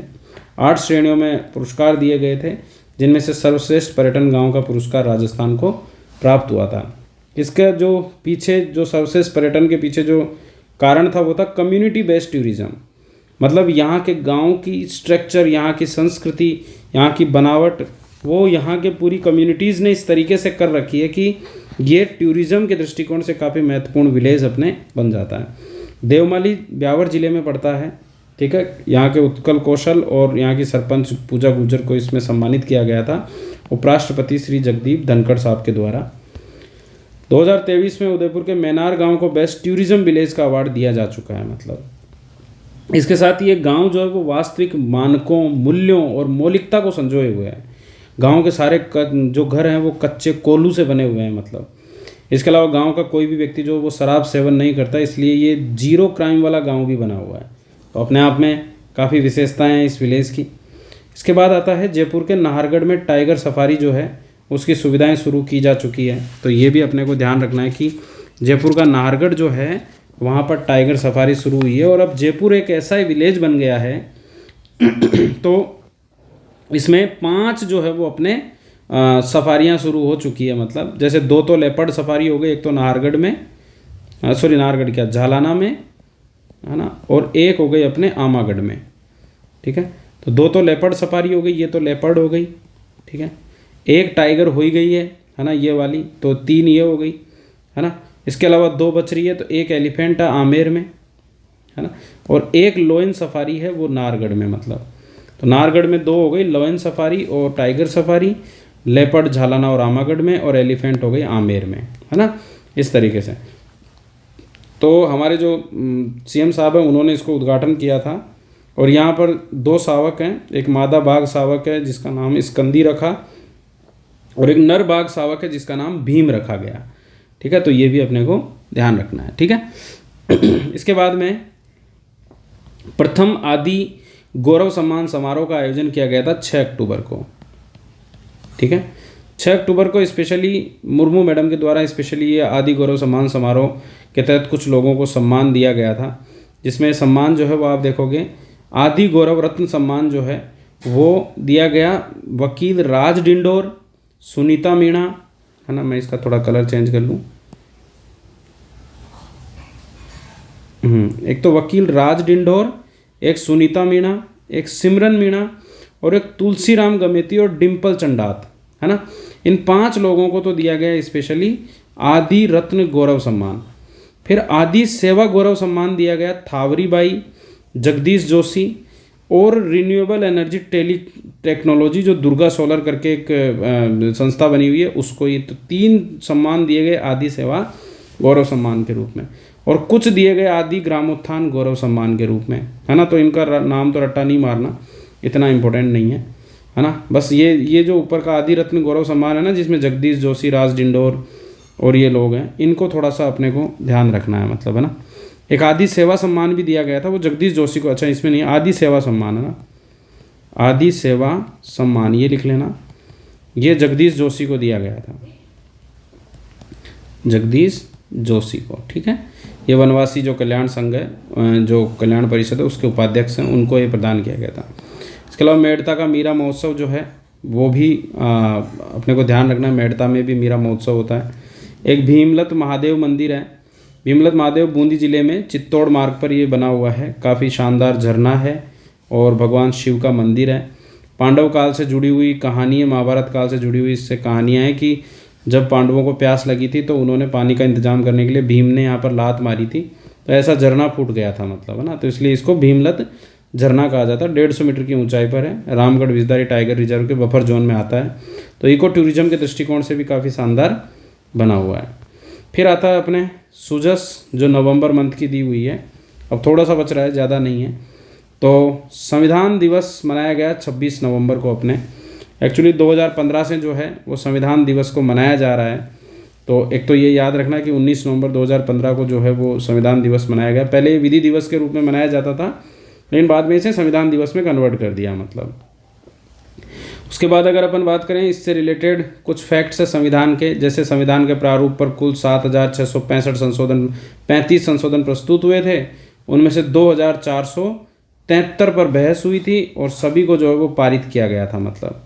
इसके अलावा डॉक्टर सच्चिदानंद सिन्हा ने संविधान सभा के जो पहले अध्यक्ष थे अस्थायी, उन्होंने एक स्टेटमेंट दिया था। वो स्टेटमेंट भी ध्यान रखना कि माननीय सदस्यगण, मेरी प्रार्थना है कि जिस संविधान की आप योजना बना रहे हैं वह अमरता के लिए तैयार हो, ताकि मानव की इसके अमरत्व की आकांक्षा में ऐसी अटूट शक्ति की संरचना बना सके जो वर्तमान और भविष्य के सभी विनाशकारी शक्तियों को मात दे सके मतलब। तो ये जो अमरता वाली बात हो रही है ना, ये आप सच्चिदानंद सिन्हा साहब से ध्यान रखना, ठीक है, उनसे जोड़ के। इसके अलावा कुछ अंबेडकर साहब के भाषण थे संविधान सभा में, जो कुछ स्टेटमेंट्स हैं, आपको PDF मिली होगी, तो उस PDF में आप लोग ये ज़रूर देखना। मैं इसके कुछ पॉइंट्स जो है उस पर मैं चर्चा करूँगा बस। देखो इसमें पहले स्टेटमेंट में इन्होंने कहा है कि अगर हम लोकतंत्र को सिर्फ दिखावे में ही नहीं बल्कि वास्तव में भी बनाए रखना चाहते हैं तो हमें सामाजिक और आर्थिक उद्देश्यों को प्राप्त करने के लिए संवैधानिक तरीकों को अपनाना चाहिए मतलब। यानी कि जो कॉन्स्टिट्यूशनल वे है उसके माध्यम से स्पेशली हमें जो है वो हमारे सामाजिक और आर्थिक लोकतंत्र को जो है वो बनाए रखना होगा। हमें सविनय अवज्ञा, असहयोग और सत्याग्रह जैसे तरीके छोड़ देने चाहिए, क्योंकि अंबेडकर साहब गांधी जी के पुरजोर विरोधी थे। तो उस वजह से इन्होंने सविनय अवज्ञा, असहयोग और सत्याग्रह जैसे तरीकों को छोड़ने की वकालत की। इन्होंने कहा कि ये तरीके व्याकरण के अलावा और कुछ भी नहीं है, ये हमें जो है वो अराजकता ही उत्पन्न करेंगे और कोई ज़्यादा लेना देना नहीं है। दूसरा स्टेटमेंट अंबेडकर साहब ने कहा संविधान सभा में कि अपनी स्वतंत्रता को किसी महान व्यक्ति के चरणों में समर्पित मत करो। कहीं ना कहीं ये भी गांधी जी की तरफ इंगित करता है कि भाई हमारे देश में न्यायिक पूजा, भक्ति का मार्ग और ये सारी चीज़ें हैं, हम एक व्यक्ति को जो है वो पूरी तरीके से सारी शक्तियाँ प्रदान कर देते हैं और वो पूरी संस्थाओं को नष्ट कर देता है मतलब। तो ऐसा हमें एक महान व्यक्ति मान के उसको और अपनी पूरी व्यवस्थाओं को उसको नहीं सौंप देना चाहिए मतलब। उसकी राजनीति में भूमिका ज़्यादा महत्वपूर्ण है मतलब, है ना। धर्म में भक्ति आत्मा की मुक्ति का मार्ग हो सकती है, लेकिन राजनीति में भक्ति न्यायिक पूजा सुनिश्चित करके पतन और तानाशाही का मार्ग की ओर ले जाएगी मतलब, है ना। तो ये एक काफ़ी शानदार स्टेटमेंट जो वो अम्बेडकर साहब की तरफ से दिया गया। तीसरा स्टेटमेंट है कि हमें केवल राजनीतिक लोकतंत्र से ही संतुष्ट नहीं होना चाहिए, हमारे लिए सामाजिक लोकतंत्र भी जरूरी है। और सामाजिक लोकतंत्र प्राप्त करने के लिए स्वतंत्रता, समानता और बंधुत्व, इन तीनों सिद्धांतों को अपनाना पड़ेगा। और एक स्टेटमेंट अपन ने पढ़ा था ना क्लासेस में कि स्वतंत्रता के बिना समानता जो है वो संभव नहीं है, और अगर स्वतंत्रता के बिना समानता है तो फिर ये कहीं ना कहीं हमारी जो पहल है, मौलिक पहल है, उसको रोक देगी मतलब। समानता तो सुनिश्चित कर दी हमने, लेकिन स्वतंत्रता नहीं देने की वजह से कोई भी व्यक्ति पहल नहीं कर पाएगा। और अगर समानता के बिना जो है वो स्वतंत्रता है तो फिर एक व्यक्ति असमान होगा और दूसरा मतलब असमानता रहेगी, एक व्यक्ति दूसरे को जो है वो उसका शोषण करेगा मतलब। तो कहीं ना कहीं ये और ख़तरनाक साबित हो सकती है। और ये दोनों तब संभव है जब लोगों में बंधुत्व की भावना होगी। ये तीनों एक दूसरे के पूरक है मतलब, है ना। ऐसे ही कुछ और स्टेटमेंट जो अंबेडकर साहब के हैं, जैसे संविधान कितना भी अच्छा क्यों ना हो, अगर उसे लागू करने वाले ही अच्छे नहीं हैं तो फिर वह बुरा हो ही जाएगा मतलब, बुरा साबित होगा ही। क्योंकि हम अच्छी किताबें हमारे पास में गीता है, लेकिन गीता को फॉलो तो करें। वैसा अगर हम लोकतंत्र को केवल एक भाव ही नहीं बल्कि वास्तव में बनाए रखना चाहते हैं तो हमें क्या करना चाहिए। सबसे पहली बात तो है जो हमें करना चाहिए वो सामाजिक और आर्थिक उद्देश्यों को प्राप्त करने के लिए संवैधानिक तरीकों का प्रयोग, जो पहला स्टेटमेंट अपन ने पढ़ा। राजनीतिक लोकतंत्र तब तक नहीं टिक सकता जब तक कि उसका आधार सामाजिक लोकतंत्र न हो, जो अभी अपन ने समझाई। मैं किसी समुदाय की प्रगति को महिलाओं के द्वारा हासिल की हुई प्रगति की डिग्री से मापता हूँ। महिलाओं ने एग्जैक्टली कितनी प्रगति की है, उसी से ही समुदाय की प्रगति सुनिश्चित होती है। संविधान केवल राज्य के अंगों जैसे कि विधानमंडल, कार्यपालिका, न्यायपालिका, इनको ही प्रदान कर सकता है मतलब। संविधान केवल राज्य के अंगों जैसे कि विधानमंडल, कार्यपालिका और न्यायपालिका को ही प्रदान कर सकता है। राज्य उन अंगों के काम करने के जिन कारकों पर निर्भर करता है वे हैं लोग और वे राजनीतिक दल जिन्हें वे अपनी इच्छाओं और अपनी राजनीति को पूरा करने के साधन के रूप में स्थापित करेंगे। तो यहाँ जरूरी है कि दल और व्यक्ति भी जरूरी है। संविधान ने तो केवल अंगों के बारे में बात कर दी, लेकिन यहाँ व्यक्ति और दलों का भी संवैधानिक रूप से चलना जरूरी है। एक महान व्यक्ति एक प्रतिष्ठित व्यक्ति से इस मायने से भिन्न होता है कि वह समाज का सेवक बनने के लिए हमेशा तैयार रहता है। जब तक आप सामाजिक स्वतंत्रता प्रदान नहीं कर लेते तब तक कानून द्वारा प्रदान की गई कोई भी स्वतंत्रता आपके लिए बेकार है। मतलब तो ये भी काफ़ी महत्वपूर्ण स्टेटमेंट है। लोकतंत्र केवल सरकार का एक रूप नहीं है, यह मुख्य रूप से सह अस्तित्व में रहने का एक तरीका है, संयुक्त संचारित अनुभव है। यह अनिवार्य रूप से साथी मनुष्य के प्रति सम्मान और श्रद्धा को एक दृष्टिकोण है। लोकतंत्र मुझे वह धर्म पसंद है जो स्वतंत्रता, समानता और बंधुत्व सिखाता है। हम सबसे पहले और अंत में भारतीय हैं, है ना। तो पहले भी हम भारतीय और अंततः भी भारतीय ही हैं। तो यानी कि एक ही हमारी पहचान हो, भारतीयता। मतलब तो ऐसे कुछ स्टेटमेंट अंबेडकर साहब ने जो है वो दिए थे। इसके अलावा अगला चैप्टर है गोल्डन राजदंड का, जो नए लोकसभा कक्ष में जो है वो रखा गया था। ये भी भारत की स्वतंत्रता और संप्रभुता के साथ साथ सांस्कृतिक विरासत और विविधता का भी प्रतीक है।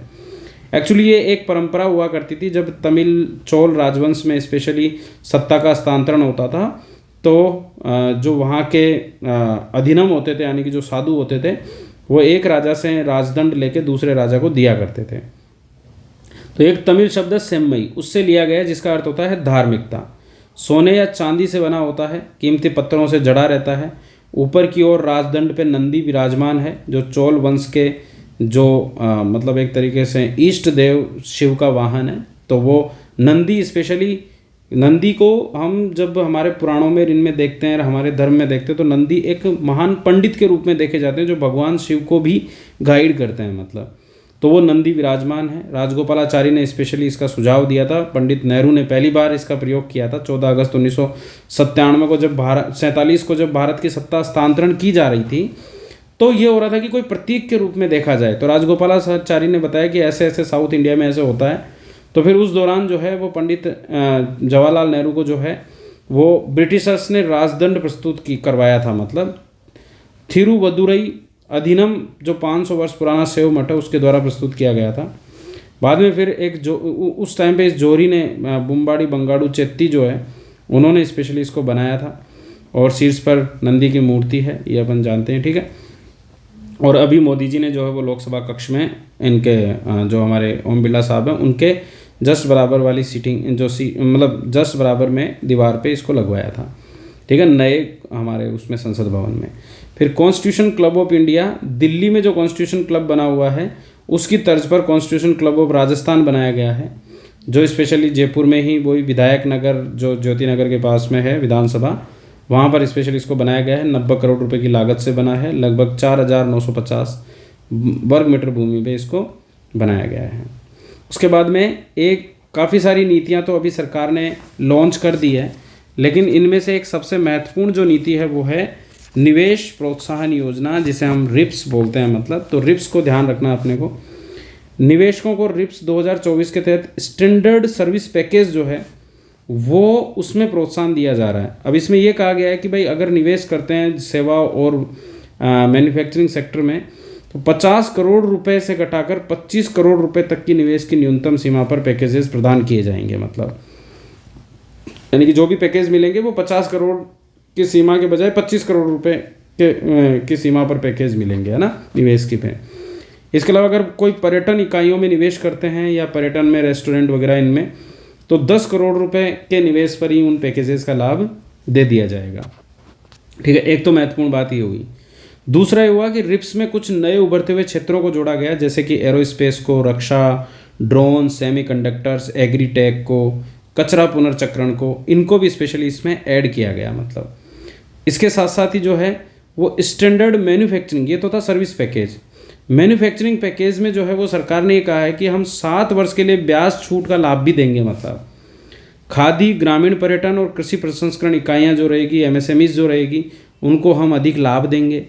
साथ ही जो है वो स्टार्टअप्स को 2 साल के लिए 100% जीएसटी का प्रतिपूर्ति भी करेंगे, यानी कि पुनर्भरण कर देंगे। इसमें 8 फोकस श्रेणियों के अंतर्गत जो है वो उत्पादन, सेवा, sunrise sector, MSME, startup park, है ना, या फिर रसद भंडारण, कोल्ड चेन, इन सबको, साथ ही रिसर्च एंड डेवलपमेंट, जीसी और टेस्टिंग लैब्स, और साथ ही साथ नवीकरणीय ऊर्जा संयंत्रों को भी इसमें शामिल किया गया है। मतलब ठीक है। इसके अलावा जो परिसंपत्ति निर्माण प्रोत्साहन है एसीआई जो है उसमें निवेश सब्सिडी में 75% एसजीएसटी को पुनर्भरण करेंगे। और साथ ही साथ जो है वो घाटे से बचाने के लिए, यानी कि भविष्य में कभी घाटा ना हो, उसको लेके पूंजी सब्सिडी भी दी जाएगी, 28% तक वो देंगे। टर्नओवर लिंक्ड इंसेंटिव दी जाएगी, 2% तक का प्रावधान इसमें रखा गया है। बड़े निवेशकों के लिए 500 करोड़ रुपए के निवेश के लिए पुनर्वितरण विकल्प भी दिया गया है। 1000 करोड़ के निवेश 1000 से ज़्यादा रहेगा तो एसीआई को 20% तक का पैकेज भी रहेगा, मतलब है ना, स्पेशली जो वो पूंजी निवेश करेंगे ना तो उसमें 20% तक का पैकेज भी जो है वो उपलब्ध करवाया जाएगा एसीआई का।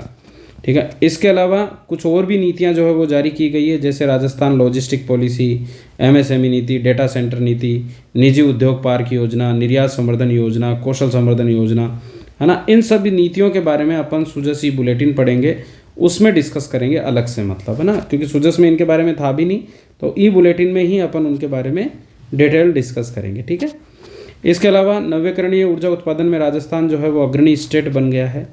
29.85 गीगावाट अक्षय ऊर्जा परियोजनाएं हमने स्थापित कर दी है। कुल सोलर उत्पादन में हम देश में प्रथम आ चुके हैं। कुल नवीकरणीय में दूसरा स्थान हमारा है, जो हमने पहले भी डिस्कस कर लिया है।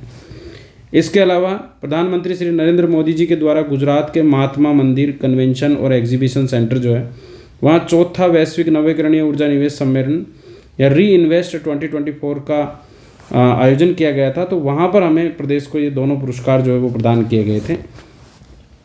अक्षय ऊर्जा 2030 तक जो राष्ट्रीय लक्ष्य बने हुए हैं 500 गीगावाट के, उसमें राजस्थान 125 गीगावाट नवीकरणीय ऊर्जा तथा 10 गीगावाट जो है ऊर्जा भंडारण प्रणालियों से स्पेशली, यानी कि टोटल 125 गीगावाट का हमने लक्ष्य रखा है, जो हमने एकीकृत ऊर्जा नीति के तहत देखा भी था। ठीक है, फिर जनजातीय गौरव दिवस जो है वो 15 नवंबर को मनाया गया।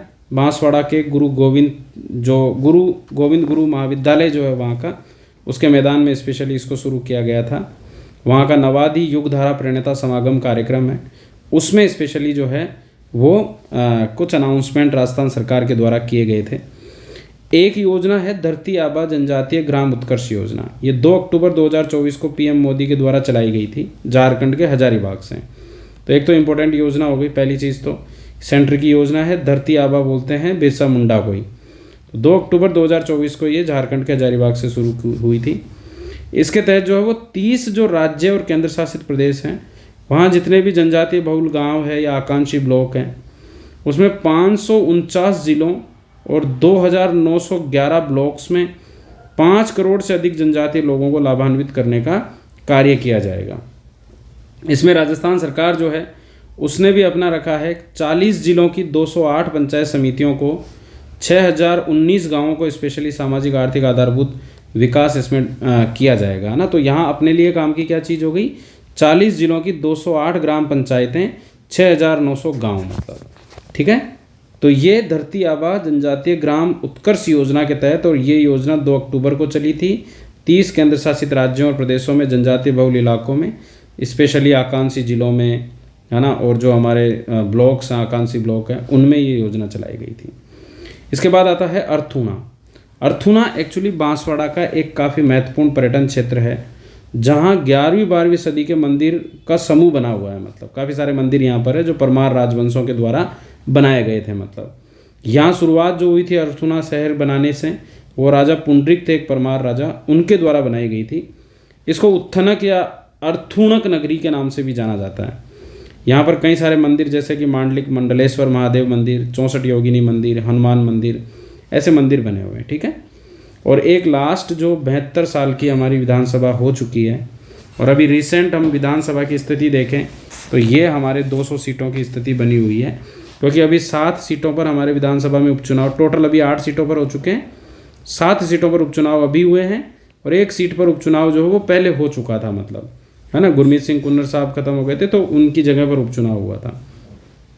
तो जो 7 सीटों पर उपचुनाव हुए थे, जैसे एक तो खींवसर सीट पर उपचुनाव हुआ था, ठीक है, जहाँ जो हनुमान बेनीवाल साहब जो थे वो भी अब पहले तो थे, तो वो तो छोड़ के संसद में चले गए थे, तो इस सीट पर अपनी बीवी को उतारे थे, तो वो हार गई, तो अब राजस्थान से आरएलपी का काम खत्म हो गया। इसके अलावा रामगढ़ सीट पर हुआ था, ठीक है, जुबेर खान जो है वो चले गए थे, तो 84 सीट पर हुआ था।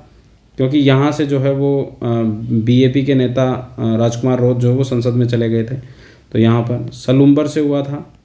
ठीक है, इसके अलावा जो है वो देवली उनियारा से हुआ, क्योंकि यहाँ से भी संसद में चले गए थे, और झुंझुनू सीट से हुआ। ठीक है, ब्रजेंद्र ओला चुन गए थे संसद में, और दौसा सीट से जो है वो अपने मुरारी लाल मीणा जो थे उनका। तो ऐसे करके टोटल 7 सीटों से जो है वो अभी उपचुनाव हुए थे। उपचुनाव के बाद में स्थिति जो है वो ये है अभी करंट में।